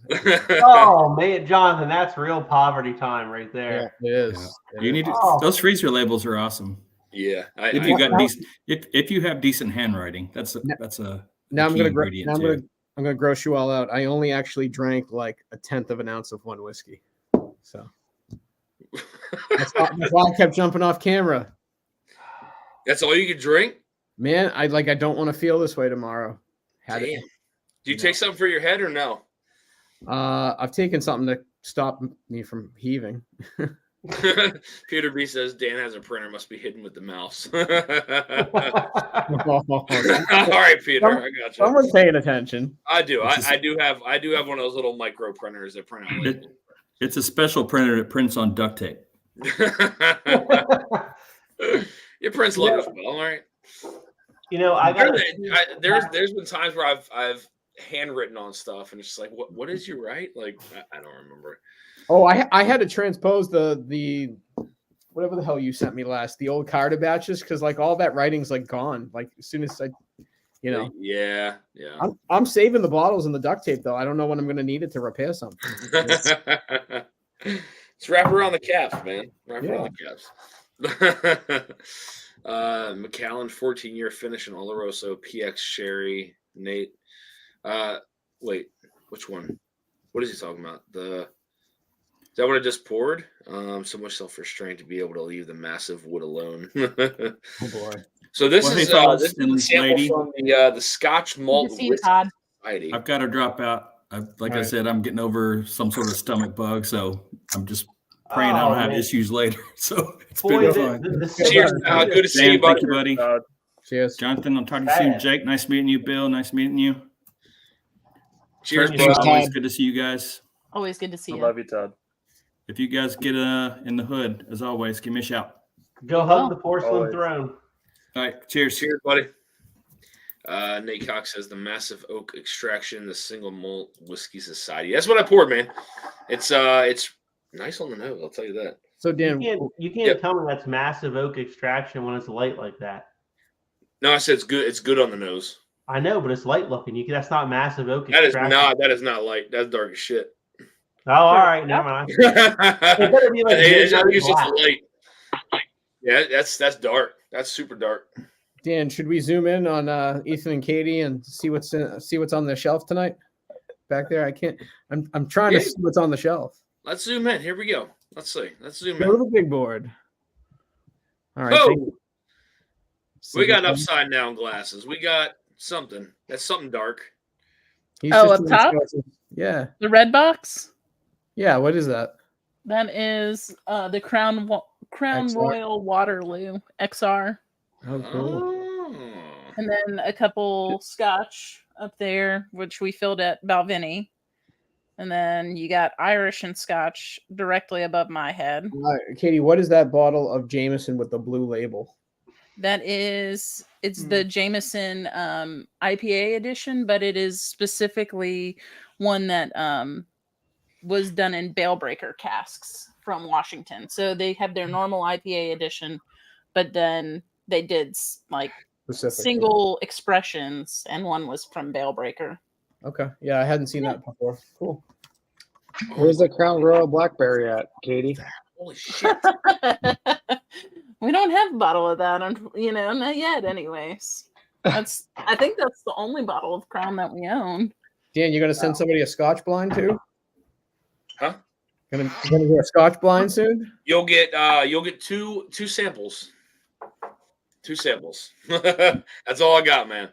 This, Dan, however, don't include me in any Scotch blinds. It's just don't waste it. This is fantastic. Is that your favorite of the night? This is, I would say, top 2 for sure. And what is it? Single malt whiskey society, massive oak extraction, 14 years, 126 proof. So How many times? SMWS doesn't pick bad barrels. The only problem with SMWS is they're pricey, but they are good. Oh my god, that's really, really good. How many times can we get Dan to say massive oak extraction? Massive oak extraction, Jonathan. That's fantastic. Like how expensive, Ethan? Like, is there do they have a website or a page? It's a club, basically. Yeah. Well, Scotch test dummies are a part of that, right? Yes. Isn't Scott isn't he a part of that, right? Yeah.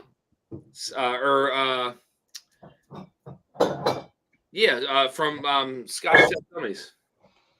I believe so. I think so, yeah. So like Sugar Kitty said it, and he's absolutely right. So that bottle was so again 14-year. It was a Speyside Scotch. It was first fill Spanish oak, Oloroso hogshead, and refill American oak PX butts. 126 proof and $175. That's pricey, but man, that is delicious. I'll say that. Yeah, I mean they don't put out bad bottles, but they are pricey. That is really, really good. And honestly, for cash strength Scotch, it's really not crazy pricing because it's kind of hard to find cash strength Scotch. But it's just high enough that it's always hard to pull the trigger, you know? Holy shit. Man, that's good. Did anyone see Pours of the Park tickets went on sale? Anyone going? Yeah, we snagged ours. We snagged ours When Saturday. is that? I don't know. April, August 4th. You say August 4th? Of August. 2nd and 3rd. August 2nd and 3rd. Yep. Yeah. And where is it again? It's in Michigan. Yep. Up near Detroit. I have a friend that lives out there, so I'm going to try to get over there.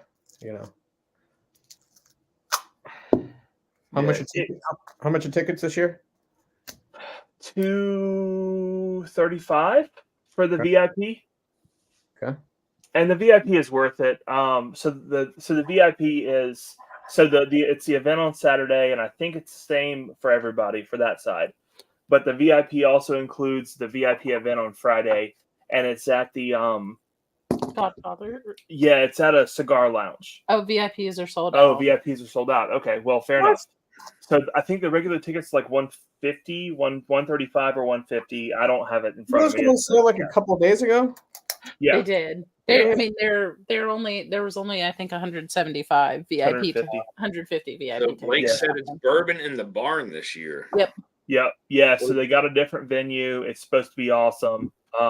Last year was honestly, it's been getting better and better each year. Last year there was a little bit of drama, but it's people drinking bourbon. Like there's gonna be a little bit of drama, you know. Oh, we heard Dan just bitched and whined. It was awesome. It was great. It was a ton of fun. There was a little What bit happened? of drama here and there, but I mean, it's people drinking alcohol. Like, there's going to be a little bit. Who All in all, wasn't that? Who wasn't the cause drama? Oh, they Oh, won't say. yeah. Yeah, it was nobody. Probably nobody that most of us know. It was somebody from the junkies community. No, okay. Well, not even then. Well, it was a +1 from somebody of the junkies community. Yeah. But it's all good. It happens. What was it? A real tall guy? It wasn't me, no. No, not you. Oh, I did hear Bethany. Yeah, but it's Bethany. That was her nickname. Dan, are you going to I think I know who that is. the Summer Jam this year? Am I? Yeah. It should be in Bardstown, right? Yeah, Yeah. they I have. think so, yeah. Jay said it's going to be in the fall, though. Yeah. Yeah. yeah. The Yeah. fall Fall Fiesta. Jam. Fall Jam. He'll It come should up be with the fall a- Fiesta. If it's Yeah, not. I mean, I'll definitely try to get to Summer Jam for sure. It's just I gotta have that heads up. Do we need to name names on who's guests? No. Seinfeld, you name names. Yeah. Oh, man. Cover was just Keith. I was the victim. Maybe we shall see. I'm pretty sure I know who it was. I think it was discussed earlier in the year, but don't want to drop names. So Who was it? Tell us. Who was it? somebody tall, man. It was a tall guy. Put their picture on screen. I don't have the picture. We all make bad decisions when we're going through relationship trouble. All right. We all do. Every single person. It's just reality. It's fine. Wow. right. That It makes me was feel better addressed. than my everyday We're all life. moving on. Well, I don't remember parts of the Summer Jam, but I still didn't cause a scene. Honestly, there was some comatose ass walking people after that Oh, bottle. Me. Yeah. Your Dan, I cat's remember seeing your you cat's early in just the the way night. you needed to go. I was talking about Guilty. oh my god, who was the Blendageddon champion? One of the Erics. I don't know. Sawyer. Yo, he was. Oh man, we had some fun because he kept pouring me his Blendageddon. He's like, "You got to have this," and I'm like, "I'm on my third pour, dude. I'm gonna die." Third pour, you gotta be on your 6th or 7th. The Dirty RC bar. Cheers, man. So let's go. Cheers, y'all. Cheers, buddy. Good to see you. My wife came downstairs to the lobby, and she said hi to Jared and Rachel and a handful of other people, and she goes, "This is too much for me." She's like, "I gotta go." It was Overwhelming for her. a lot. So as a whole, the Junkies event last year was a success. A few isolated incidents outside of the main event caused drama. Yep. Gotcha. buddy. Exactly. Yeah. The event crowd was a ton of was fun. It was great. Yep. Just like the year before. Yeah. And it was handled. But I wonder- And again, we were on immediately to buy tickets again this year. So if that tells you anything. yeah, I mean, we've done the last all 3 years. Yeah. Or we'll have gone all 3 Is, years. Yeah. is Dan and Sean? Are Dan and Sean? Are they going to set up a golf simulator in the barn? I don't know. Who knows? They might. Somebody should suggest that because they'd be all in. You should suggest it. They'd probably do it. They don't know who I am. They got like 8 million followers. And They don't care. A good idea is a good idea, John. good idea. Like he's got to stop talking to read the idea. Stop talking to read the ideas. Yeah. I heard it was Big Vic's fault. That says Tommy. I mean, most things are Big Vic's fault. Eric Damaris, what's up, What's bud? up, Eric? Cheers, Eric. Not too much. How's it going? How you doing, Hey, buddy? cheers, bud. You're slumming it. Glad to see you. Yeah, I'm trying. Good to see you, man. What you drinking? Some backbone. Oh shit. Okay. Well, old backbone or just the regular? Come on, Eric, spill the beans. Show It you. is.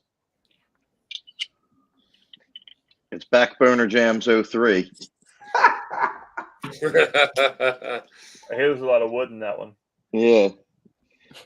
It's a 7-year and 10-month single barrel. Oh, it's not bad. The rye of the bourbon. It's a bourbon. Yeah. It's too young. Too young. All their stuff. I mean, well, a lot of their stuff now should probably be hitting that 8-year mark, right? Eric, just enjoy it. Make him look like a dick. I don't need to do that to Bill. Yeah, I do it to myself. You don't need. Eric, is that a fresh cut though? You're looking pretty fresh here recently. Yeah, man. High and Yeah, tight. looking good. It's summer cut.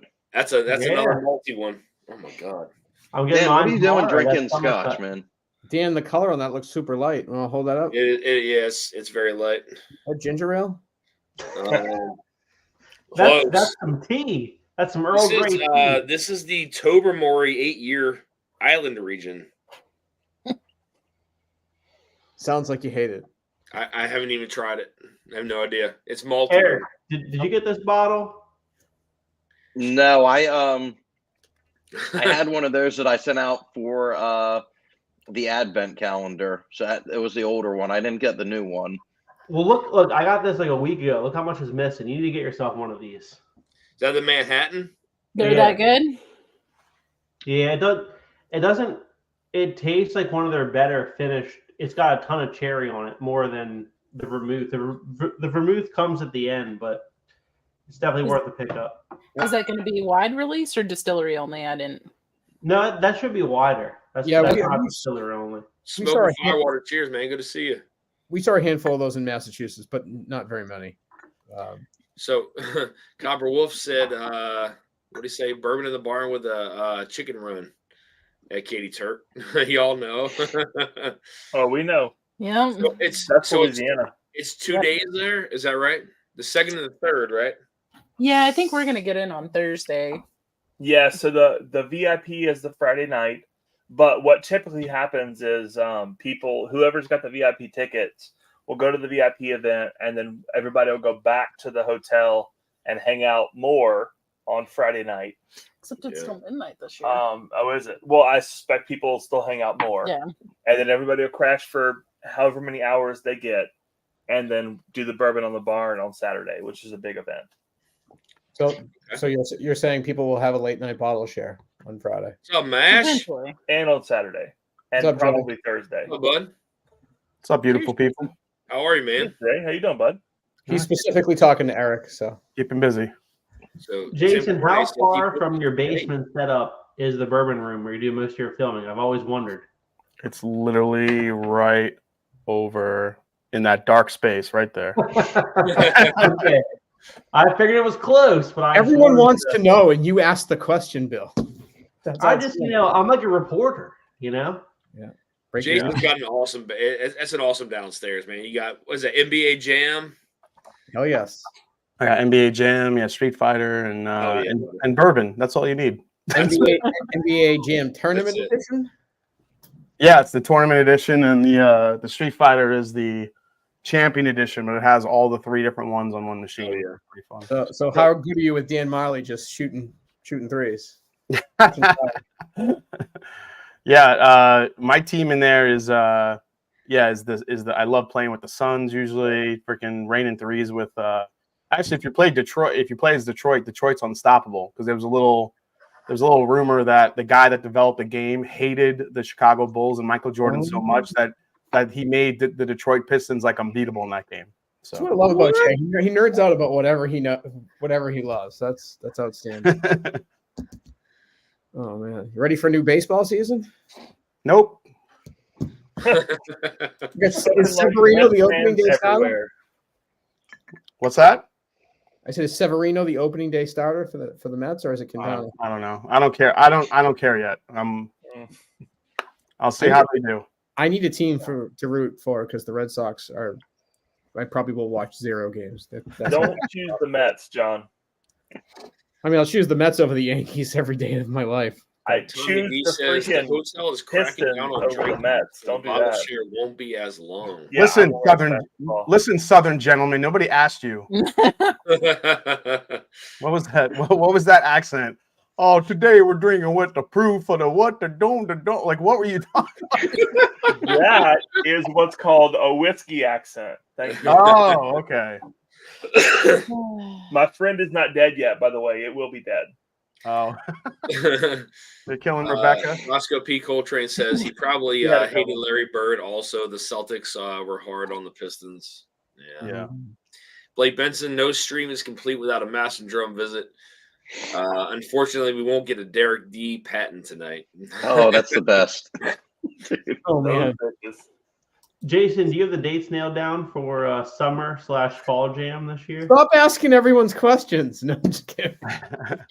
Well, it's definitely going to be in the fall time. Right now, we're working with the final details with Bardstown Bourbon Company. They're like going above and beyond for us, which is amazing. They really want to make this a great event for everyone coming in for it. Not only the people that are coming in, but also, you know, for them. I mean, essentially, it's a marketing tool to some extent. So, Brandon at Bardstown Bourbon Company, who I know pretty well, is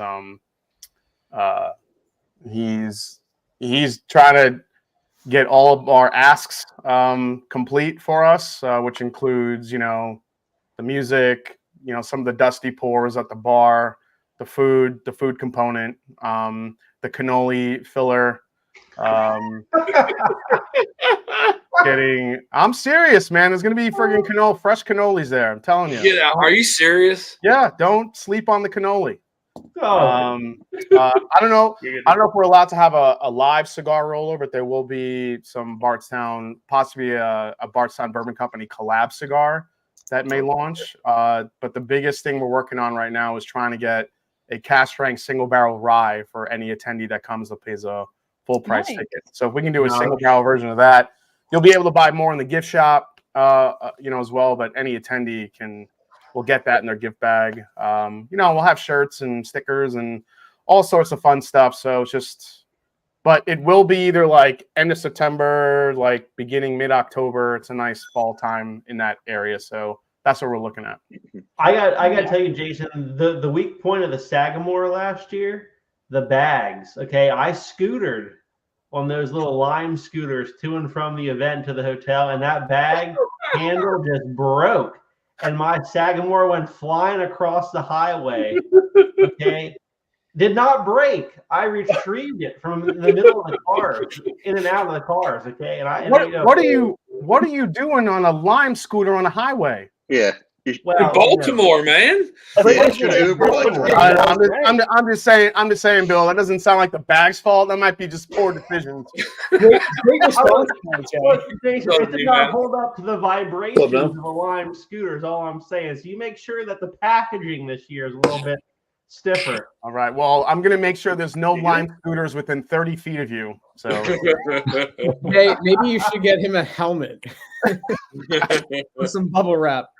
You know what? I'm gonna have a Mash and Drum backpack just for you. Put your bottle in it for your Lime scooter.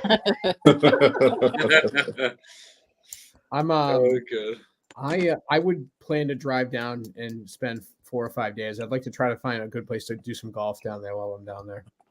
Direct in the mouth with that. Right there. Yeah. The goal is have you guys have a cigar in your face, a whiskey in one hand, and a cannoli in the other. That's what I want to see. Salad things all over the place. That's what I want to see walking around. You take the cigar out, drink some whiskey, have a cannoli. That's the best night ever, right there. Yeah. So if you're not a cigar smoker, you could probably just have a cannoli in each hand. Exactly, Eric. Double up, baby. Eric, make the motion. I think we'll possibly just do a DJ this year because we're just trying to contain as much space as we can within Bardstown Bourbon Company, and but yeah, we're trying to get a couple special guests to come and hang out with everybody, and it should be fun. And then I'll check my schedule, Jason. Obviously, the second day we're just trying to figure out. Eric, I know Eric's showing up, so he's one of my special guests. Working on the schedule. Yep. Work on the schedule. I know. Hey, Jake, is that something you can make on the East Coast or what? Yeah, I'm going to try to make a Big Vic's meet up in June. Yeah. When Darrell's out here. Coast? Yeah. Okay. You forced me to drive, Jason. My brother-in-law could not stomach the bus ride on the next day, so I had to drive his ass to that Sagamore farm tour. So I don't know how we're gonna. That's like a 12-hour drive from PA. The bottle share, he's got to do better. Do better. No joke. On that bus ride, I started to get like queasy. I don't do good in those buses, and you guys were super good to hook me up to put me on that van. Oh, the bus ride. I drove. My stomach is going like this. Oh, I'll tell you what, that after all the build up to that night where we didn't know what was going to happen with the bottle share, it turned out to be Awesome.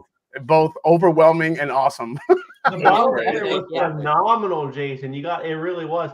But so I live in like Harrisburg, so we were like about an hour and a half north of Baltimore. So I was like, hey, we're going north. I'll just drive it. My brother-in-law is over there like clutching his McDonald's bag. He's like, I don't know if I can make it. There's no way he would have made the bus. No way he would have made the bus. He got Oh my God. those like tater tot things from McDonald's. There's no he needed the grease to help him. I don't know if it was the bus ride or sitting next to Ben. I don't know.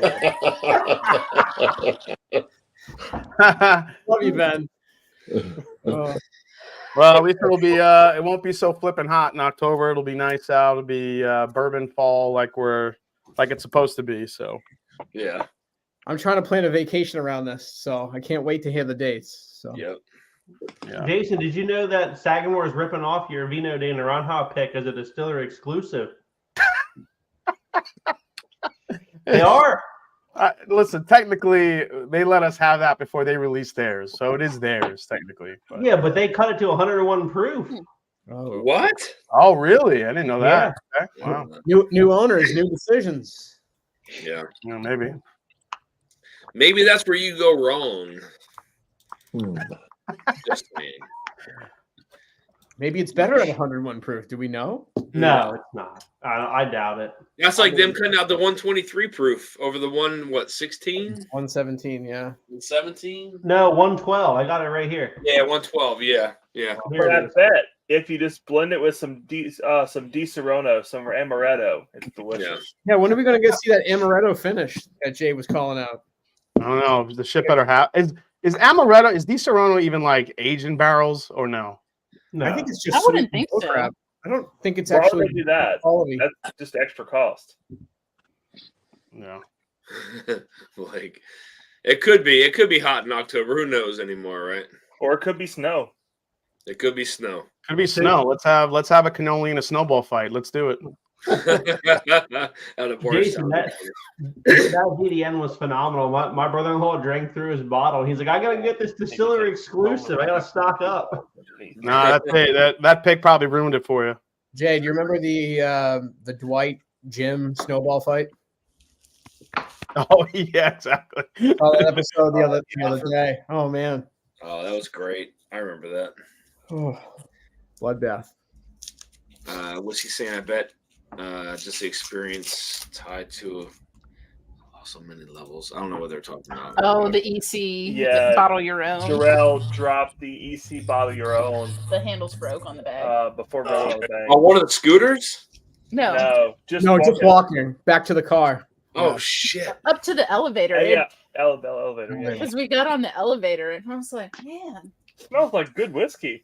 And I looked down and there's a whole bunch of EC on the elevator. We went inside and Darrell was crying in the corner. Yeah. Ah, shit. It's better than being on the floor sucking with a straw. Yeah. Clean it up. That's what I was probably doing during Summer Jam. Ethan probably. I'm pretty sure Kentucky has the Lime scooters, Jason. So I'm gonna download the app. They have them in Louisville. You won't really find any out by the distillery though. So Dan, they don't even have Uber out there. That's a horrible idea.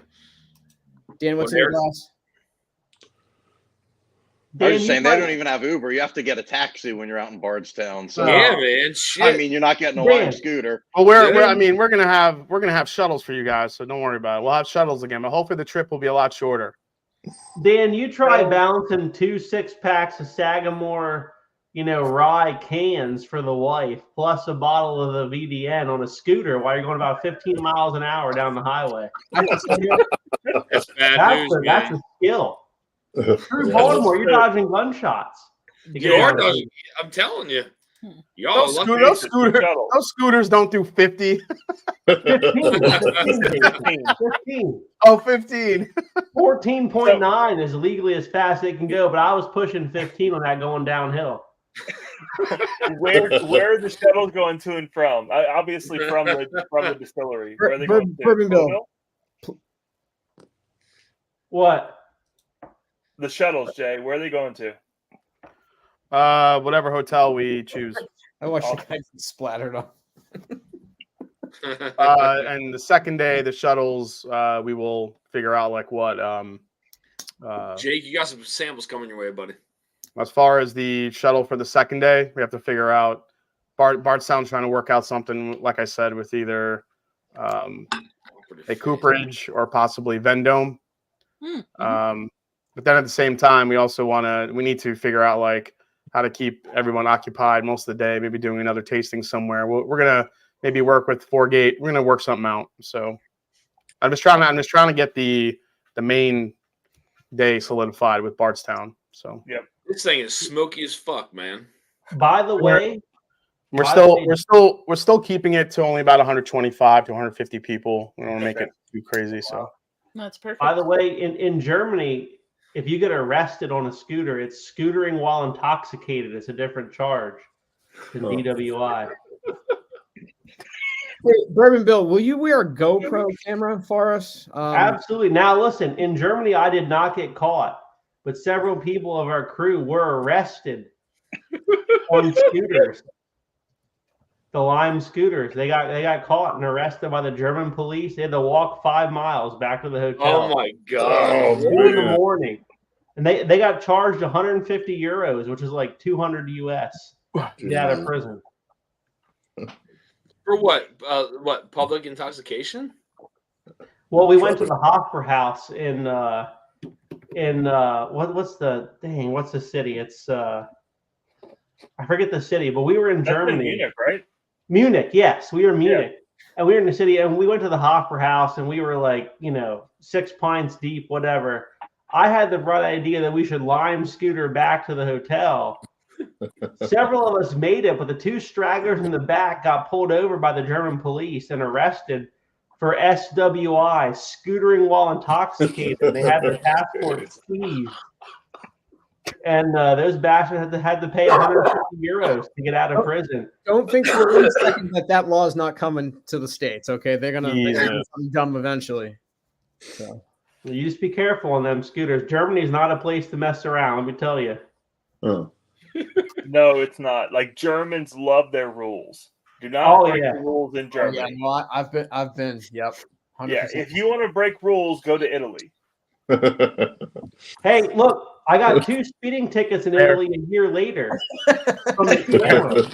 I was driving a Mazda Miata going about 100 down through the city because I thought that's how you drove in Italy because everyone just weaves and whatever. There's a picture of my wife and I in a Mazda Miata apparently crossing a sidewalk to get around traffic. $100 US I had to pay to get around these Italian signs. I just bring an extra grand with me and just be trampling over people.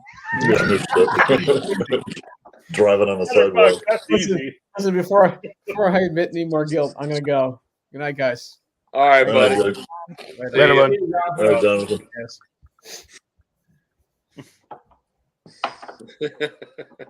That's funny. Dirty RC, I rented 8 limes for coworkers, and we didn't shut them off. My bill for the next day was over $900. Oh, Holy no. shit! Nope. Oh my god! Nope. That's wild. My man. card was stolen? Yeah, exactly. I don't know if I can drink this, man. This is super smoky. Holy shit! What are you drinking right now, Dusty?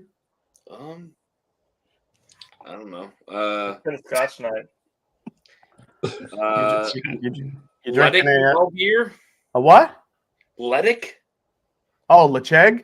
LED? Yeah, Lecheg. Yeah, that's gonna be that's smoky. That is super smoky. Like very. Ethan needs to translate for Dan on what he's drinking. There's no translation. Dan or Ethan, what's he drinking tonight? Le Scotch. Scotch. Le Scotch. I got there's only actually, one Mr. sample left. So he one. sent me 9 samples. This is the last sample. The last sample is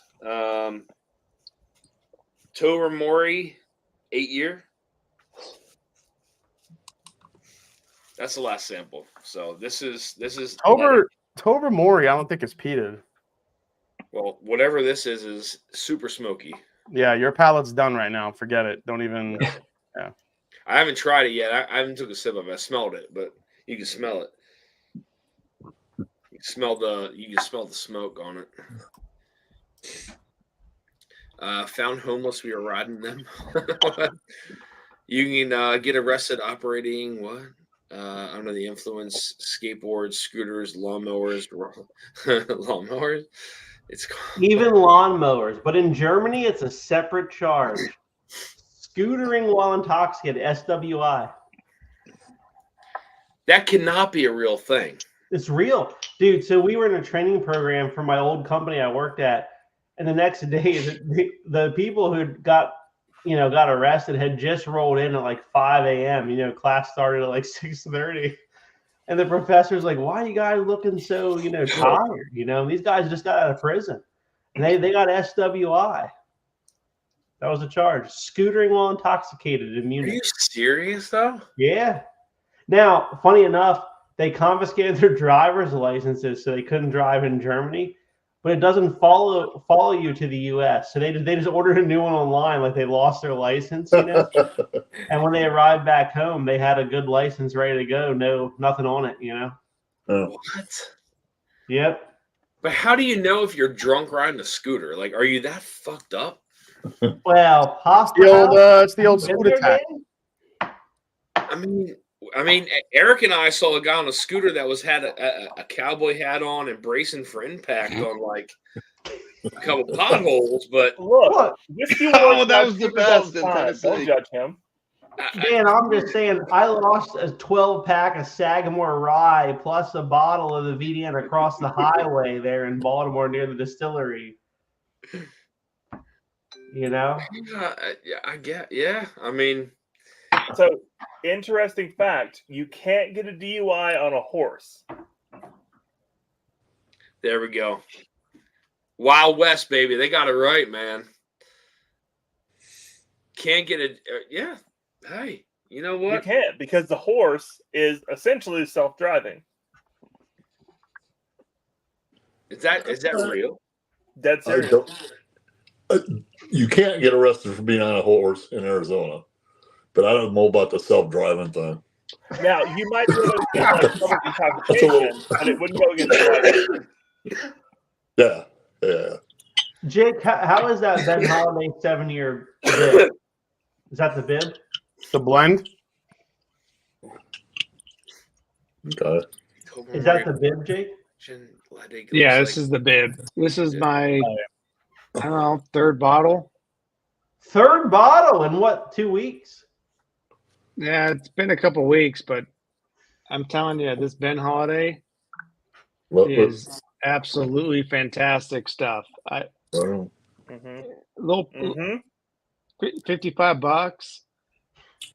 Yeah, that's a good price point. Yeah, we just did those two barrel picks there, and they're fucking phenomenal. So yeah. So I mean, the bib is good. That Rickhouse proof though, oh my god. Yeah, the Rickhouse proof is stupid. Can you get a 7-year Rickhouse though, or just like I thought it was less age than that? Well, there's nothing underneath 6 years. So you won't get anything under 6 years old. Everything is 6 years or above. So as they're going to continue to age their stuff up, but we found one of the barrels we picked in the Rickhouse was over 7 years. So they have 7-year stuff. And, oh shit! Yeah.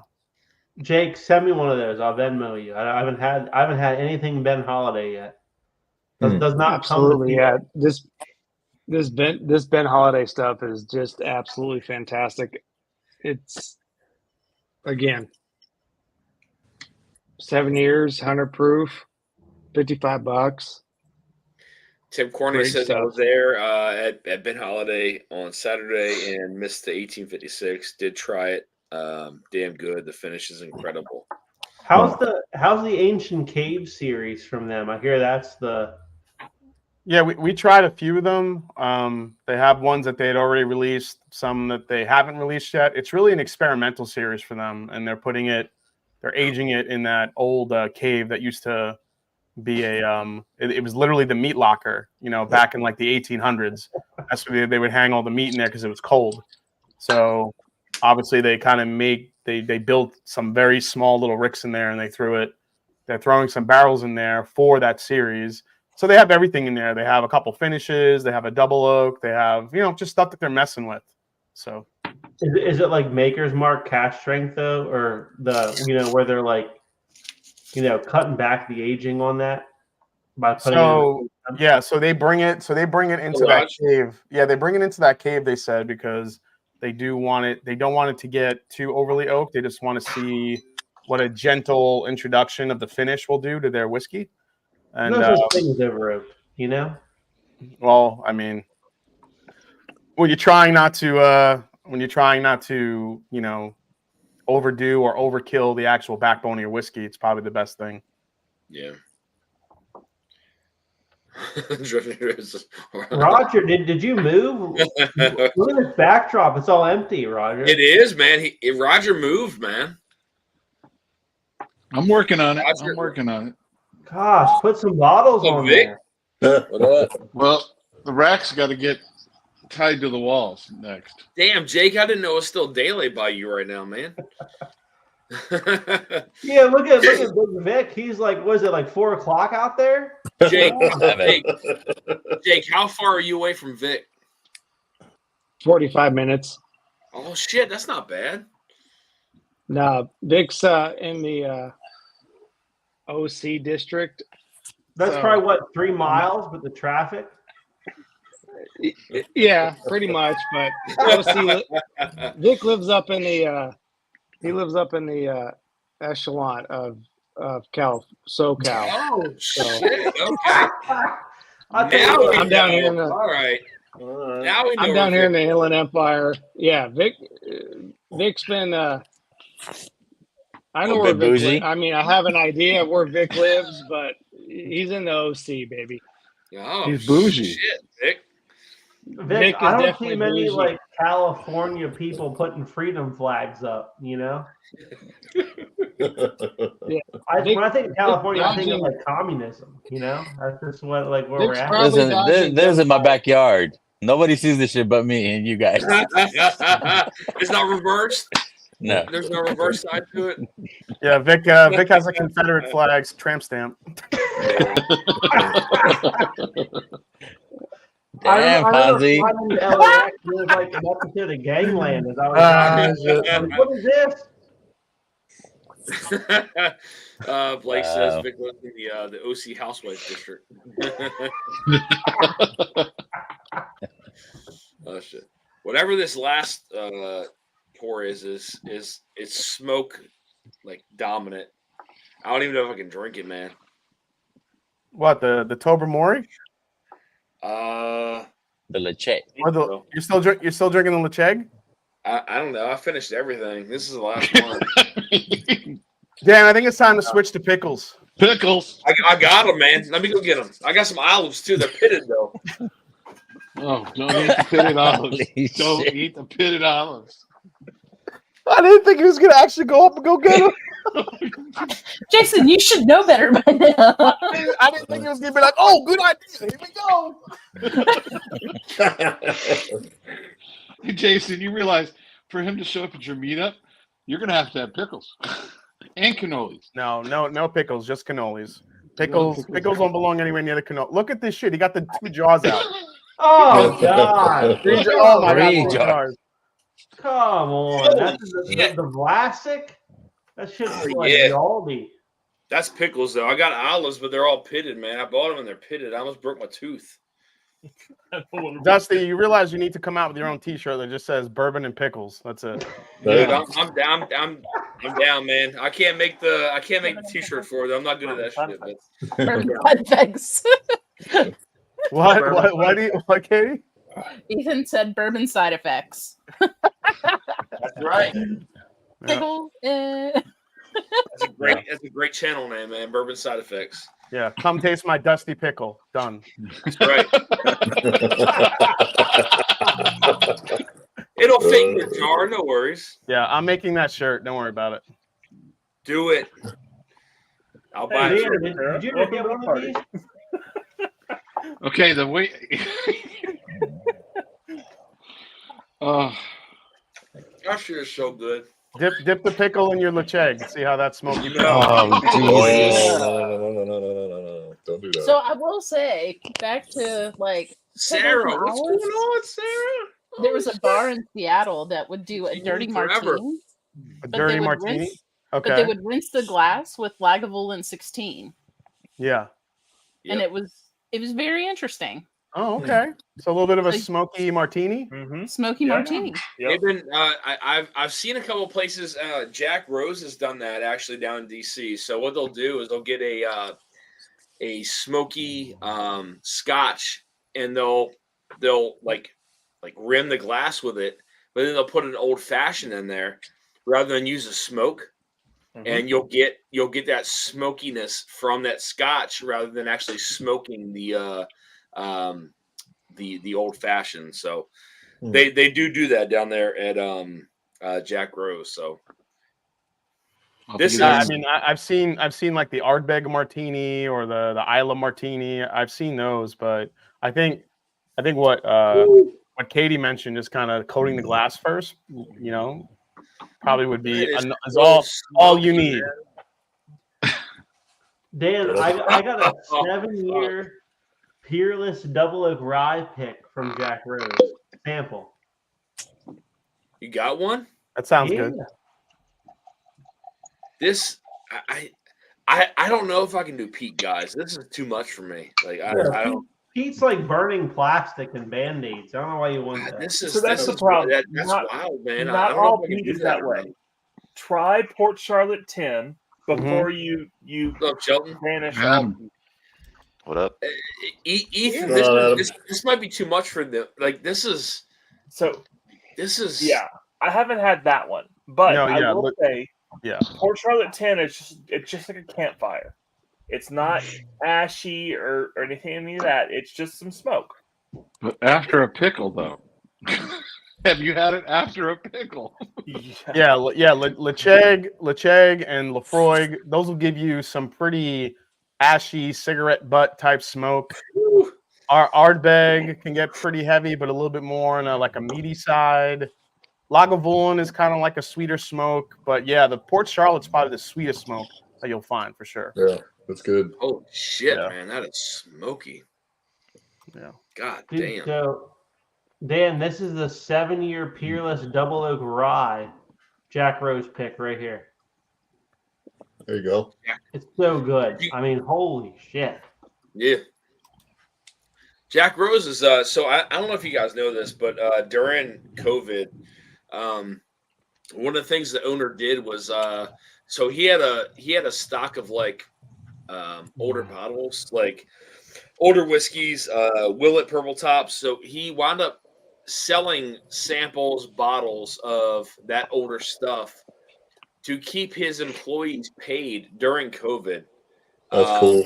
That's Yeah, cool. And it went all the way through, and I mean, luckily he was able to get a lot of that stock back of the older stuff. But they did do that at Jack Rose, so just FYI, the owner did sell off almost his entire collection of stuff to keep the employees paid. Wow. So, Yeah. Roger, where'd you move to? Little Rock, Arkansas. And where were you at before? St. Louis. Out in the county Oh, in St. man, Louis, Missouri. Oh, you're down in the heart of America now. Oh, yeah. Actually, there's more bourbon people around here than there was in St. Louis as far as people I know. Kelsey's just over in Fort Smith, and Trev is 20 miles away from you. Trevor's out there. yeah, Trev's 20 miles from me, and you guys, I'm closer to the Drifting Drams and Adam and a bunch of other people, so I'm sure we're going to have a meetup and do something. So Absolutely. Let's do it. Why do you have to move? Job or what? Kids? I'm following my wife. Wife She's stuff, right? She took over a COO position for a company here. oh yeah, That Yeah. sounds like unlimited bourbon. Roger, for you're such a Roger. smart man. AKA Sugar Mama. That's right. Roger, don't be afraid to say it, baby. You got That's it. right, Roger. You embrace it. You embrace the sugar mama. Embrace I that embrace shit, it. buddy. I keep her Oh, yeah. happy. I keep her happy. That's all I have God, to do. man's living the dream. He just buys bourbon and lays pipe. She gave me a plan. She said last year that I could retire, and so she could go and explore what the other opportunities that she could find. Boom. Hey. I'm on the road. Jason's been ruined. Dude, fucking Roger. I just didn't see that one coming at him. You're living the goddamn dream, man. That's what Hey, she said. Dusty, only 3 shakes, bro. Only 3 shakes. Calm down, man. I gotta be able to playing fit with in my mouth, Vic. Anything past 3, you're just playing with it. Yeah, you're just playing with it, bro. Oh. Oh. Buddy, I'm And then- good at foreplay, Vic. All right, calm down. Yeah, no, I saw it. Dan, I've developed a technique where you don't have to shake it. Squeeze it out like toothpaste. You know what, Adam? Squeeze it out. In a couple weeks, you teach me that shit in fucking Indiana, then. Right. Adam, do you I'm talking roll about the end as well? Well, yeah, you got to. Oh, okay. You gotta teach me that shit in Indiana. It's just polite. That sounds like the morning and evening milking. Oh, Sugar sorry. Case says just Yeah, that's what the A lot two of maids are similarities. for, right? All right, guys, I got to bounce out. I got to bounce out. I'm heading to Chicago this week, so I'll be. Oh shit! Cheers, No Jason. editing. Jason, Stay have fun. warm, bud. Good luck, Jason. There's a lot of crime there. There's a lot of what? A lot of crime. You're lucky if you don't be robbed if you're on the I street. understand, man. Jesus No. Christ, Bourbon Bill. You really, I mean, between the crime, and your scooter troubles, I don't know what's going on with you tonight. There's a ton of SUIs there. Be careful. Yeah, a ton of. I heard there's a lot of SUIs over in Chicago. There's Lime scooters everywhere. At this point, I'm more scared of like fucking going seeing Bill coming at me with a fucking scooter rather than going to South Chicago.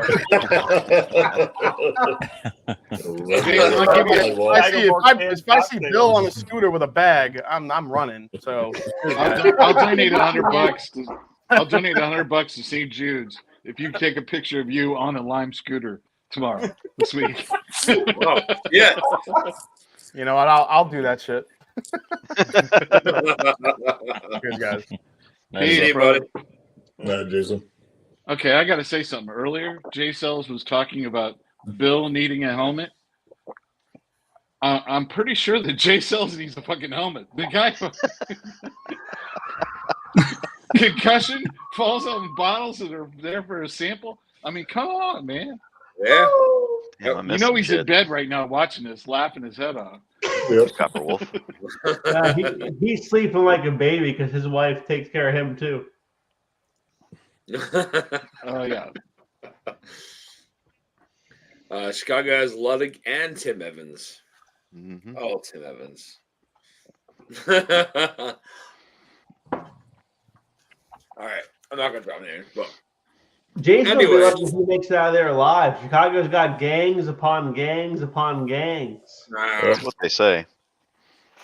Crime runs rampant. There's no, I gotta have a carry permit, man.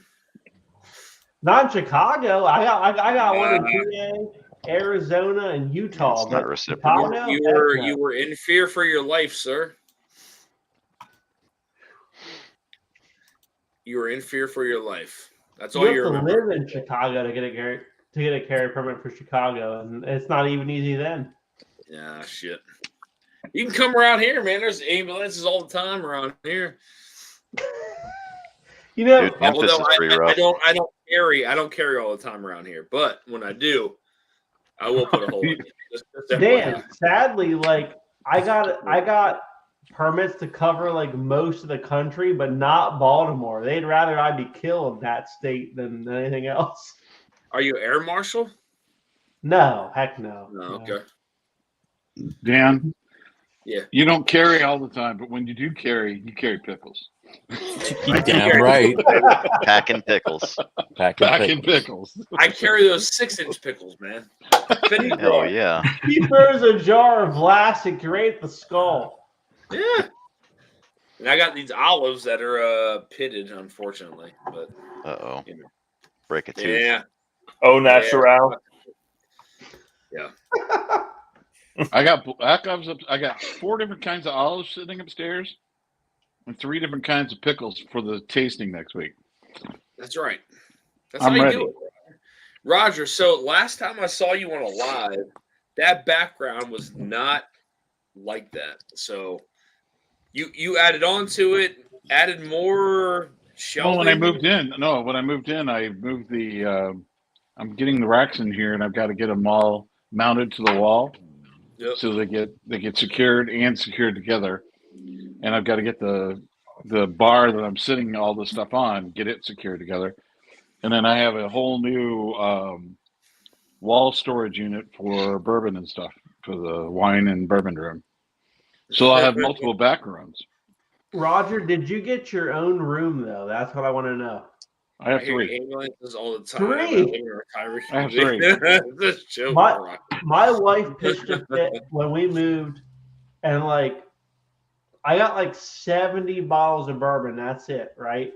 And that was a full truck bed load of bourbon, from our old house to our new house. But I could drive. It's only like 30 minutes. Shit. She would have thrown a bigger fit if I had to do anything more than that. Just one full truckload, Mm-hmm. Yeah. Well, I we had a You don't want to see the wine. Yeah. I know. Well, it sounds like you're not laying it down like these other guys are. I'm just saying. No, it gets drank, but the bourbon is there was 52 boxes of bourbon that were moved down here. Yep. 52? 52. Hey, I had a lot of freaking store picks that I've been a part of. So Roger, that's 312 bottles on conservative side, Roger. And the problem is no problem from this side. You only got one mouth. That's the problem. No, I got my buddy Will, my buddy Will right there. Chill Will Rocco, Hot Spring. Yeah. I'm gonna take care of that man. We're gonna have a good old time. There we go. Head up to Hot Springs. We're gonna have some good meetups. I'm just telling you. Hey, send us an invite. We will. We're gonna do a barrel pick at Rocktown. We're thinking about doing that. Yeah, nice. And I was down there talking to them last week, and so I'll let you know. Yeah, just let us know. know. The van is real close to ready, and we'll be ready to travel. I'm just waiting for you guys to get the green light on the van with the mobile roaster. Roger, you invite me down, I'll make it down. Yeah, it's not a bad airport to go to. Only problem is our director of the airport got shot last week by the ATF. So I don't know. Well, you hate to see that. Roger, let me zoom in on this. Hold on. Tell us about the story. Tell it, Roger. Tell me. Well, apparently the ATF was serving a search warrant because the gentleman that is the director of the airport, I'm sure was it was involved unconstitutional, but go in ahead. reselling guns. Yep. He was buying and selling guns. That was kind of his hobby thing. And apparently they did a 6 a.m. no-knock warrant. And he came with a handgun, started shooting at Oh my God. Started shooting at him. I don't know how it all went down. And now there's a big investigation on how it all went down. But anyway, he was shot in the head. Oh shit. Well, you don't shoot at the police. No, if they don't, dangerous for the police. Yeah, because you don't know who it is. If they don't identify themselves as police, I mean, fuck. Yeah, you don't know. I'm shooting through the fucking door if you don't identify yourself. Yeah, you're not gonna win that battle in court, man. I mean, he's dead, so I mean, there's no court. He died. Yeah. Who just said they shoot through the door? Who else? Yeah. Bill, so you and I have a very similar mindset. So this is Pennsylvania, Dan. I mean, I'm shooting the neighbors. I don't care where you are. It doesn't matter to me. Like, I'll be very honest with you. Okay, so I'm time to take it backstage. No, not yet. But before we can be held accountable in a I'll be court of very law, real. man. Yeah, before the ATF comes after Eric, us. you're doing my job. It doesn't matter what government agency, dude. So let me tell you something. Let me tell you something really quick, okay? I'm gonna be real for a minute, very real for a minute. It's time okay? for backstage. Should we go backstage? Yes, for sure. If you're gonna be real, we probably should. We probably should. If you're serving a no-knock warrant, you're getting steel core 7.62 by 3.9 through the fucking door. 100%. I want to be very careful how I respond to this. There's So, 41 people. It's been a great, Dan, it's been a great Dan, stream, everybody. Cheers and stay dusty, my friends. Yep. There's What's still up, Tommy? people here, though. All right, There's the voice of reason, Tommy. Yeah, you got 43 people in chat. Come on. that's stay what I'm dusty. saying. All right, so someone is 10 people. Okay, so let me just say this for a second. Okay, so how do I want to approach this? Don't say it, Dan. No, Yeah, don't say it, Dan. I didn't mean to bring it up. I'm sorry. No. So like, nope.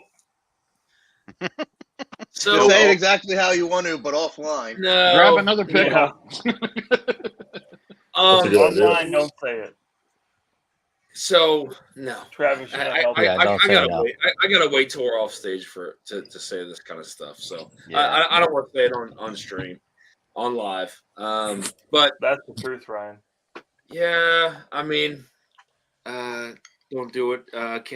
Yeah, you know. So cancel culture. Here's the thing, right? So if you two were to be like, hey, you made us butthurt, right? Cancel culture is so 2023, Dan. Nobody's getting canceled in 24, Yeah, I mean, man. You don't even have to worry about it. I assume not that I need to like prove anything, but like I just do it to fuck with them, to be honest with you. So like, and I don't. But I'll keep our chat for later on if anyone wants to stay on. That kind of shit bothers me really bad, man. Like really bad. So that's why I want to go off stream, but we still have 40-some people in the chat. Blake, that's I a don't great wanna do idea. that. Yeah. I'm good with that. I will say this. Though. I will say this. Okay. And I want you to remember the statement. Yes, I've had a lot of whiskey. Okay, but I want to be real. Yeah. Hey, it's castrate, dude. I finished all the samples. They're gone. Baby. I know. All right. So I want to be real for a second. Okay. So I want you to know these SWAT teams, these quick reaction force teams that are part of these police or mobilized units were trained by people who are more experienced than they were. Okay. Yep. Yeah, 100%. Okay. And this isn't just a one-off. This is across the board. Okay. These people were trained by people way more experienced than they have ever been. Okay. I'm talking by real world experience. Of course. Experience they can never. So you have to remember. So these guys don't gain experience off of out of country experience, right? It's all in country. Okay. Close quarter combat, whatever. Okay. It's very different when you're in it all the time and you're kicking down doors and you're shooting people in the face, right? So these I want to be respectful, but I don't at the same time. It's kind of funny how when it comes how it needs to come out. Just call it law enforcement. No. I want to have a filter, but I don't want to have a filter. There's still a very mutual respect for things, but a lot of these units have learned close quarter tactics from other units who are outside of their realm, right? And so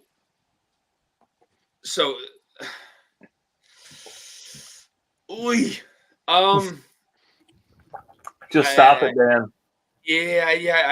I don't want to go down that road right now. No, you Adam, don't. stop him, please. Adam, Yeah. stop him. We're good. We got 43 How did people I in get chat. tapped? What the fuck? What are you guys drinking tonight? That's what I want. That's what I want to know. What do you guys? Good question. That's what I want to know.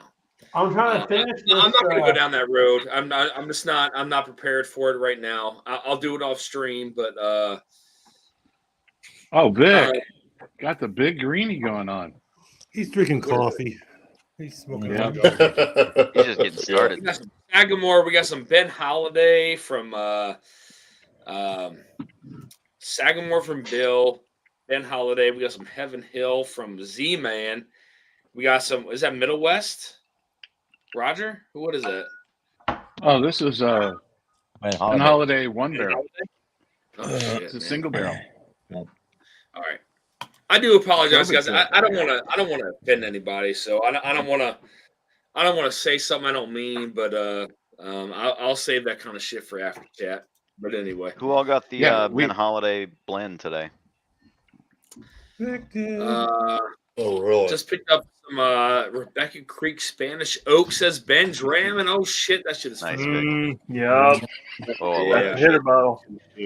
I don't think I Yeah, have speaking any of more which. of that here. I think I finished. Yeah. So I had sent out a sample pack of the Rebecca Oak as part of a blind, I believe, and it's gone. So I don't have any more of the double oak. So Mr. Lopez, good stuff, bro. Travis, Beach Sand Bourbon, cheers, man. drops Good on to see Wednesday. you. What is it? That new Ben Holiday. That's what is it? The bourbon Lore. lore. Yeah. Yeah. Oh, the small batch that they put together. Mm-hmm. Sandeep says, "Good move, Mr. Dan." Yeah, I don't want to offend people, but we'll save that. We'll save that shit I got for serious for FOMO after. on that one. So Dan, my new riff from, or I'm sorry, my National Barrel Company from Barrels from Hope just showed up recently, and I opened it, and I like it. But I'm curious, Adam, where did you put that? Because you ranked them like against the picks that we did, and against Stuff and Whiskey's pick. Like, where did you have that one? Was Number that, one. like, Number you one. had it number one. Yeah. Wow. The Barrels for Hope over. Yeah. He did. All right. So my first bottle that's Arkansas, salute to Arkansas, was a Nashville Barrel Company because you guys talked about it so much. It's the Arkansas small batch. Mm-hmm. They had it available here at one of the local shops, and it was on clearance. Is that an MGP? Yeah, it's MGP. It's 60. A lot of 60 distributors bucks. just dropped them. Yeah, that's what he said. Yeah. Mm-hmm. So the distributor kind of dropped them, but it's very good. It is really, really good. I don't know why people aren't drinking it, but again, they're all chasing the stags and the $90 price tag for like a 6-year whiskey. I don't know. It's not a big name yet. I kind of hope it stays that way. Selfishly. No, I like the bottle. Selfishly. I enjoy the bottle. More for us. Mm-hmm. Eric, do you have the Barrels for Hope pick? You already cracked it? Yeah, I just cracked it last night. That's a good fucking pick, man. I think it is. Yeah. Dan, that one you got, the Simpson Davenport Hines. Yeah. That might be my favorite of all time. I don't know what you're talking about.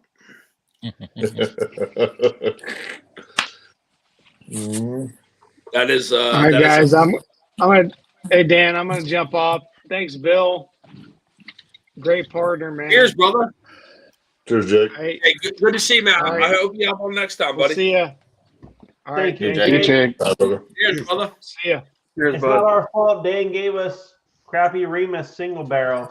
Oh, Get out of here, Bill. been talking to Ben too much. Oh, You haven't talking to Ben too much. God damn it. I saw Ben in the chat earlier. Where is that motherfucker? Where is he at? He's Ben not was backstage poisoned. right now. Yeah, Ben he ain't was backstage. Remember, he was poisoned. Yeah. See, Dan, look, every video I release, I put no cuss words in, even though there's always cuss words in, because I don't have enough subscribers to give a shit. Brother, you know what? I don't monetize these lives, dude, because I'll get kicked off YouTube. There he is. Dude, they will kick me the fuck off of YouTube if I monetize these lives. Yeah. So I don't What am I monetize gonna that. lose? $100 a month? Fucking sue me. You know, it ain't even worth it. No, it's not. It's so the. Oh, here we go. Like Ben, hop in. Payback's a bitch, fucker. What you mean? No, man. Like it's not. You ditch it, take it, homie. No, like YouTube is sensitive, dude. Like people are very sensitive these days. So No kidding. here's the thing, right? Like, so I had a conversation with my son the other day, and I asked him. I said, "Hey," I said, I got a question for you," and this was real, 100% real. I said, "What would happen if someone came in our house at night and I wasn't here?" He said, "Well, Dad, you know, I know that you have things to protect us, but I don't have access to it." That's a good question. I mean, that's a good answer, right? Because he doesn't. He doesn't have access to it because it's locked up. But I thought about that. I was like, man, you know, like that's good. Like, because there are times I'm not home, right? And I live in a not the best area, right? And it's not the worst area, but Sounds like your weekends are about to be full. Adam, I promise you, if someone comes in my house and I'm not there, Then you took off one night and said you went in the store. There was a guy walking in there with a gun. And you just walked out and left. Like, No, I'm saying that you're going to start taking him to the range on Saturdays. Yeah, like so I you know, he's getting older, right? He's a teenager now, and it's like, man, like you got to start thinking on that, like that next level, right? And him up. Like, you don't want your kids like. So it's hard to say in words, but like you never want your kids to be a direct like replica of yourself, right? So you always want them to do better, one step ahead, blah blah blah. Agree. But there's a point where like they got to know when it's time to like to go, right? And it's hard to explain to kids these days when that time is, like when it's okay to go with things. And again, he doesn't have access to anything. I don't give him access to anything, but it's like, you know, so if I'm not home and I'm in DC and they're home and something happens, then what's right? Like what's the deal? And he knows, like he knows what I have. Because I've showed him before. I'm not shy to it. But it's like, man, like what if something were to happen? I'm not home. I always think about that. You know, it's a shitty feeling to think that way. It's a hard pill to swallow, man. It is a hard pill to swallow, man. And it's like, you know, it's a different story if I'm home, right? If I'm home and it's dark, right? I know I got my night vision goggles right there. I can put them on, and I'll kill you dead. Yeah, serious. Like there's no question about it. That, like, bye, see ya. I mean, my wife doesn't want to know, you know, and like our daughters too. So it's like I feel the same way. It's like, what do you do? You know, it's like daughter's too young to know anything. It's a very tough pill to swallow, man. It's very hard to transition kids these days into something that is so surreal that they don't think is possible, if that makes sense, right? Yeah. So, like they don't think it's real because they live in modern day and it's blah blah blah, and this is computers and it's whatever. But it is very real, and you know, I've had to teach them that, and it's weird, right? Is there any hunting up there, Dan? But by me? Yeah. Not directly by me, but like you can go to the Eastern Shore, like across the bridge to the Eastern Shore, like like shore side of Maryland, if you will. I know it's kind of hard to say, but there's more hunting over there than there is here. The reason I ask is because I learned the responsibility of taking a life from my grandfather. Animal, who yeah, took me yeah. hunting. Yep. And that made me appreciate things a lot more. It taught me gun safety. Right. It's taught me how to shoot. very different. It's fair. Well, we're still live, right? Yep. Yes, we are. Yes, we are. Live. I don't want to comment on a live. But so. But You so get what I you agree, shoot, Adam. baby. I think hunting is a good first step. Right. Because it teaches you to make that decision. Right. You're looking at that animal, and we're all animals, right? Through the scope, and you have to decide, am I okay doing this or not? Right? Yeah. And some people, can never be, and that's fine. That's fine, right? That's some people. Some people, are on the fence, and others are like, you know what? That's fine. I'm like, I understand why I'm doing this, but there's a huge lesson in that. And it's at every step, right? So you have to decide whether or not you can do it. And then once you do it, you need to be taught, well, you do this because there's a reason, right? You don't do this for fun. If Not you do indiscriminate. this, it's to feed your family. It's for a solid purpose, right? And so there's a number of lessons involved in that. And hunting and fishing both, right? Because it's super similar. I think fishing is a little bit less jarring, but it's still the same lesson under the hood. It is. So if you're going to take a life from something, right? Yep. Animal, fish. I mean, like deer, fish, whatever. Like, whatever it is, yeah. I appreciate it and respect it because you're taking something's like soul, right? Like if that's how you look at it, and it's a real thing. I mean, whether it's a human or an animal, I mean, it's obviously very different. That's right. But yeah, I mean, Adam, to your point, like it does give you a respect for things because when you shoot an animal for the first time, you can get a pretty good reaction from that person's response, like how that affects them, right? Like, are they super emotional? Are they fine with it? Like, how do they feel? So you can get a pretty good reaction from what that response is, and see, case in point, what the overall result is, and that's a pretty. It sets a pretty good example for maybe their mentality later on in down the road. So I may be wrong on that, but that's no, you're 100%. You're right. Yeah, I mean that's my opinion. If somebody thinks differently, it's obviously. Shit, Blake. So Blake says I learned about taking life back in high school. Not an animal, a person. I watched a friend of mine get taken from a class, arrested, murder charges. Yeah.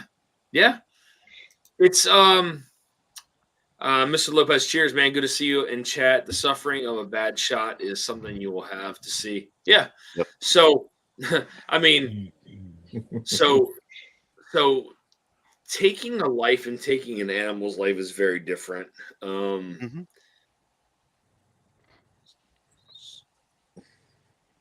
But you step that, hopefully. Yeah. And hopefully the second part never comes. But I think training with guns and stuff in a hunting environment is better than a range at first anyway. Yeah. Yeah. Well, and I got trained on a range. So you start to realize what it is you're actually doing. Yeah. It becomes a so for an animal, right? Like again, I think it becomes like very surreal for people who have never experienced like it's emotional, right? It's tied to that emotional piece, and you can see it the first time it happens, whether it's with a bow, whether it's with a gun. Obviously, you're not going to kill a deer with your hands, but Speak for yourself. I mean, you never know, right? Anymore, you never know. But regardless, it becomes very very surreal, very personal, and you can tell from an individual how that will set with them for the rest of their life. If it's something they can get past, they don't talk about. I mean, hey, like that's very different, right? If it's something that will weigh on their mind and they talk to you about it, hey, Dad, like I can't get this out of my mind. Like I shot a deer, I killed it. Then it kind of hangs with them a little bit, like and their mental, if you will. So very different for everyone, obviously. But for those who have killed a deer, it is very different from killing it. What is this? What is it? What is a cross iron? Oops, hold on a second. John Crayons, cheers, buddy. Where'd he I go? saw you. I'm sorry. I'm trying to keep up with the chat here. Yeah, it's way into the chat, brother. He would be our high school. I've seen a deer killed with Crossbow with an cross iron sight? I don't know. I'm trying to Slug wrench. Oh shit. What's up, John? John. How you doing? What's going on, John? Ramos is heading to the ranch on Thursday. If killing an animal, will respect it. If an animal's in your house, he had to protect it. Yeah, David. I mean, that's no question. Yep. Something comes in your house, man. There is no question. They made a choice. You were in fear for your life and your family's life. You had to protect it. You put You have to be willing to accept the consequences. It is what it is, man. It's real, right? Like, so what's the old saying? I'd rather be tried by 12 than carried by 6, right? Yeah. Yep. I've heard that before. No, I mean it's not even a question, man. It's like it's not even a question. Come in my house, I'll kill you, straight up. Like, it's not a joke. It's not a joke. It's not a comedy act. Like you're dead. I'll kill you. I will put kill me. bullets in more than one. Can I come to your house, Dan? Adam, you want more than welcome to my house. It won't be that kind of bullet I put in you. It'll be something else. I'll knock. Oh, shit, Mr. Nasty. Whoa. Trying to get you pregnant. Yes, Shit. Adam, you are always welcome there, man. But I will warn you, I do have night I need vision. another pickle, Dan. I do have cameras, so You still have night vision, so he might not kill you when you're done, but I do have night vision. I will give you that. I do have night vision. I just got a question. What? Jeffrey. Do you use the night vision to find pickles? I do not. I do not. So Dan, just be careful mixing pickles and peep. No, it's not. It's not like that, man. It's No, not. totally It's not like understand. that. But like I'm a very light sleeper. Like you can snap in front of my face, I'll wake up. Yeah, it's just how it is, man. Like that's just my mentality. It's how I've been. I don't want to say brainwashed, but that's just how I am, like mentally. Can't change it. That's how you've been trained, Dan. Come on. Yeah, I can't change it. It's just how I am, man. It's not something that I'm proud of. It's not something that I'm ashamed of. It's just how I am. And I have a lot of friends. I have, but like, so I'll tell you this. So like, I don't like to be I don't like to be like disturbed when I wake up, right? Like my kids won't shake me when I wake up. That they know I don't like that. I freak out, so I don't know what's going on. So they know not to wake me up like that. So like my oldest will go by my feet, shake my feet. They kind of move a little bit, right? And like I don't keep anything like right there on me on my pillow, underneath my pillow like I used to. But he'll shake my feet and kind of like know, like, hey, I need distance. I need to figure out what's going on. Like, let me collaborate with my mentality, like what's going on. But like for me, that's just what I need when I wake up. Right. Right. I mean, that's just me. I mean, everybody's different, man. So, I know, I know me. Like, I'm probably fucked up mentally. I get it, but it's just, you know, it is what it is. Toughened. No, to it is the what it is. world that we live in. Yeah, it is what it is. Warning, don't touch. No, see, like, never think that, man. Dan has night vision to catch guests trying to sneak a nightcap. I keep walking down there too. Like, hey, I see you touching that. I see you. Don't do that. No. Think twice. You got a baby monitor down Not there. the pre. I don't, you know, I don't want anybody to think like it's like that. But yeah, am I paranoid? Yeah, like, but I can't help that. Like, it's just it's burned into me mentality, like mentally, and I can't help it, man. Like it is what it is. It's something I can't do with the stuff that I've seen. When I go in a restaurant, I have to be looking at the door. I don't want anybody behind me. When I walk anywhere, I don't want anybody behind me. That's like a mob bossy, man. That's like a mob boss. That's how I am when I'm at the urinal in a public girl bathroom, will let me. you know? She'll let me sit in the chair looking at the door. If I don't have a door behind me, I'm not pissing.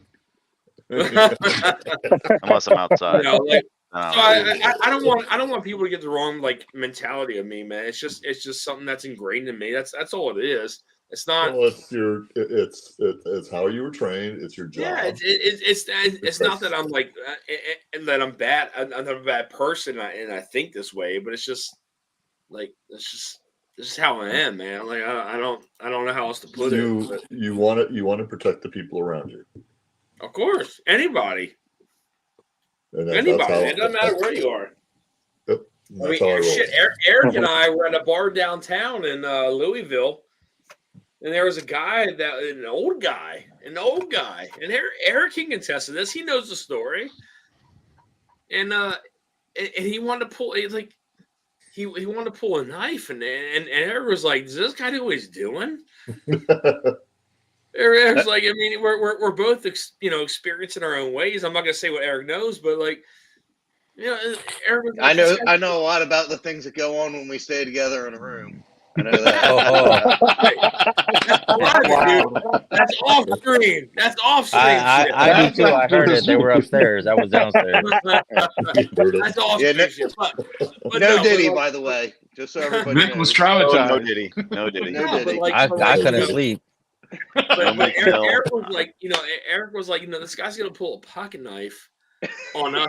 He has no idea what he's doing right now. Like, he has no idea what kind of trouble he can cause at this point. And even the guy's friend was like, "Hey man, you got to put that away. Like, these guys are just here just to have fun."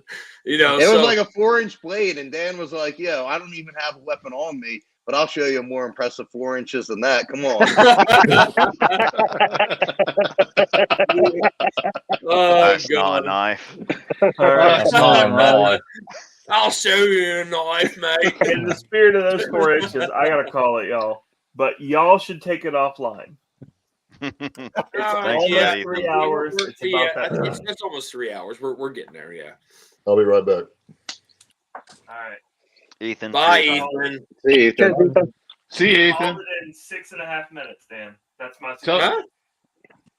Call it in 6.5 minutes. 3 hours. All right. 3 hours. Tell Katie she's the best. I will. Cheers. No, I won't. Cheers. Oh, you won't. Cheers, buddy. Yeah, it just goes to show you, Dan, that you just can't be going around like petting dogs and being friendly to people and stuff like that, because when you're not a local, they don't take kindly to those things.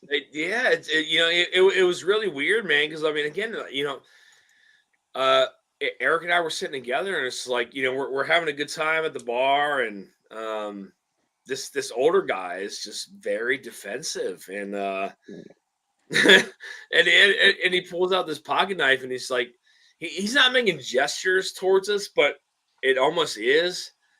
He's just letting you know he's got it. Yeah, but we've all had a Swiss Army knife when we were kids. It was not impressive. But yeah, I feel like the better times were had back at like the hotel, like doing the basically doing a bottle share to anybody that wanted to come up and drink. Like, hell yeah. The hotel loved us actually. Yeah, because they were like, you guys were actually, I'm sure they see a lot of different people there, but they were like, oh man, you guys were actually down there enjoying themselves, and people were interacting, and like nothing was out of hand. Yeah. I feel like the people that came up enjoyed themselves as well too. Yeah, got to get them try some whiskey they've never had before. Yep. Tommy, you cleaning your records there? I am. I'm so guys, if you haven't tried Quaalude Batch 8, Quaalude Batch 8 is absolutely fantastic, man. Fantastic whiskey if you guys haven't tried it. Dan? Yes. Quaalude Keenan Reserve. I know I've mentioned this before. Uh-huh. If you have another ounce or 2 ounces that you could spare for a poor lonely guy down here in Arkansas, is it good? I would take it. I loved it. It was gone. It was gone. I did it on a live with somebody, and they were like, "Where did you get that from?" I said, "Dan," and they went, "Oh, Dusty Dan." It was all I had to say was Dan. They were like, Dusty Dan. So, I got you, Raj. That's all. I'm curious what Adam's perspective is on Quaalude these days, because I know that for a while that at least that we were all big fans of it, but I haven't had anything recently. That's what I was gonna say. Like, they just, if you're gonna put out 4 batches a year, then I'm like, I get to a point where I'm kind of like, well, now you got to pick and choose. Like, I'm not buying all 4 at that price point, and then it's just like they're all different. But I don't know. I haven't bought anything since batch 6. Yeah, outside of NBC and Pix, and Evernorth, I haven't really been buying too much. Evernorth. So it's Dan's fault that I have batch 6 and 7 of Quaalude, because he wouldn't respond to my instant message while I was at a liquor store looking at both of them. So I bought both of them. And well, that's a fair investment, though. Yeah. Huh? That's a fair investment. Yeah, it was not. I was on the Bourbon Trail hanging out. I was after Bourbon Con, and I was kind of coming off that high of Bourbon Con, which was totally going to again in January of next year. But it was walked into the shop. The manager comes over. She starts talking to me. She goes, "Well, I've got batch 6 and 7. They're back over here in this case." And I'm like, "Okay, you got me." So my only issue, well, it's not really even an issue, is that like I have to buy it offline. So it's not just like sitting somewhere and then I can watch like a review on it or anything like that. It's either you get it as soon as it comes out and you buy it blindly, or like you don't get it. So it's not like the latest batch of ECBP where, it comes out sporadically in different markets and stuff like that, and you can get a review on it and then know, is it worth buying? Is it not worth it? And things like that. So like I'm hard to commit to 4 releases a year when everything is very much there's no like even like profile really on it that's similar. It's all kind of just different blends, which is awesome, but I'm not going to buy all 4 of them. And then how do you pick and choose, like, if you're not getting a review or hearing it from somebody that you trust ahead of time? Well, it's a price point too. I mean, I admit not all my friends are going to buy it at that price point. And so I have it. I send samples to them. I give samples to them, and but I enjoyed the sample that he sent me, and then somebody else that sent me a Canon 5 or a Quaalude 5. So I was just, when I was down there, I saw them and I bought them. It was just like, but when I head over to this in April, I'm headed over again, Louisville. I'll look for the batch 8 and look for. I have tried all my different ways to find the Keenan Reserve on secondary and everything, and I can't. Nobody has it. So, but It's a good one. Yep, and I know Mike Keenan, so that makes it even better. So, I got you, Raj. Chill, I've got Will his Rockin', what's mindset. up, dude? Well, how you doing, buddy? Pretty good. How's everybody? Good, Doing man. all right, brother. Good to see you. hey, he's upright and in a chair and relaxing. He's a good man right now. There you go. That's it, buddy.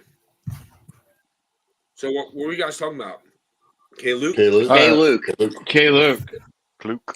And the fact that you made me buy batch 6 and 7 because you didn't respond to me. Remember that? It's your fault. Don't blame it over here, Roger. Yeah. So I mean, batch 8 is. I will say it is very balanced. I did a review. It's going to drop tomorrow. Very balanced blend. It is a. So I guess since you guys are on here, it is a chocolate brown sugar bomb for me. Ooh. Yeah. I might buy one of those. For me, it is a very chocolate brown sugar bomb. I didn't try the toasted yet. I didn't review that one, but I'll review that one next. Dan, are you getting samples sent to you like ahead of time to review, or are you just buying when it releases online and then reviewing it? No, man. So they John sent me these samples to review. I just been behind. Okay, well, what the fuck, man? So I was just telling everybody, I was like, the one thing that keeps me from buying it is a trusted review from somebody I know ahead of time before it gets released, so I don't just have to buy it blindly when they're releasing 4. And you're just sitting them over. I'm behind, man. I'm behind. Well, I don't care. I'm behind Well, you know, what you do for your channel is one thing, but what you do for your friends, you know, at least like taking a shooting me a text and being like, "Hey, man." Not everybody listen to me though. Like it is what it is. I mean, you never know. I mean, people are gonna buy things regardless of whether I say it's good or not. I mean, yeah, because they just want to that's try. how it is. You know what I mean? Especially your spoon buddy. You got to look out for your spoon buddy. Eric is my spoon buddy, man. Eric is my He's your spoon buddy. Yeah. Nope. Adam's number 2, so don't laugh over there, Adam. No. Number 2. No, it's so batch number 8 is very good. It is very balanced. For me, it is a chocolate brown sugar bomb. I haven't tried the toasted yet. I haven't even cracked it, so I can drink it now though. Let's see. It's not going to taste like pickles. That's a reliable review after 8 pickles and some olives and smoky whiskey. And we got to go offline. All right, let's Oh go yeah, offline. we have passed our Time to go offline, 3 Dan. hours. Time to go offline, guys. We're past the 3-hour mark. I love you all. Thank you all for tuning in. Tomorrow, no, I lied. Next week, we have 2. We got a double header. So we got Vic and Jigs going up against Whiskey Tornado and Top Dog, and then they're good till they're good to go. They're good to go, man. That is the samples I am going to send out to you, and then so Eric, who was no longer part of this tournament, is going to send samples to the contenders. So it is going to be Roger and Jason up against Adam and Slapshot, who get samples from Eric Damaris. So I like how that was a secret earlier in the night, but at 3 hours in, it's an announcement. Not anymore, guys. Last week we knew it. I just only 33 people in chat. Total. Guys, grab cheers, the y'all. barn. Thank you guys for stopping in. Again, next week we do have a double header. Samples are going to be sent out. Have already been sent out on one end, and it will be sent out to the group tomorrow or the next day. But thank you all for being here tonight. Much appreciated. Love you all. Cheers. We'll see you next time. Cheers, everybody. Cheers, y'all. Cheers, everyone. We'll be going live in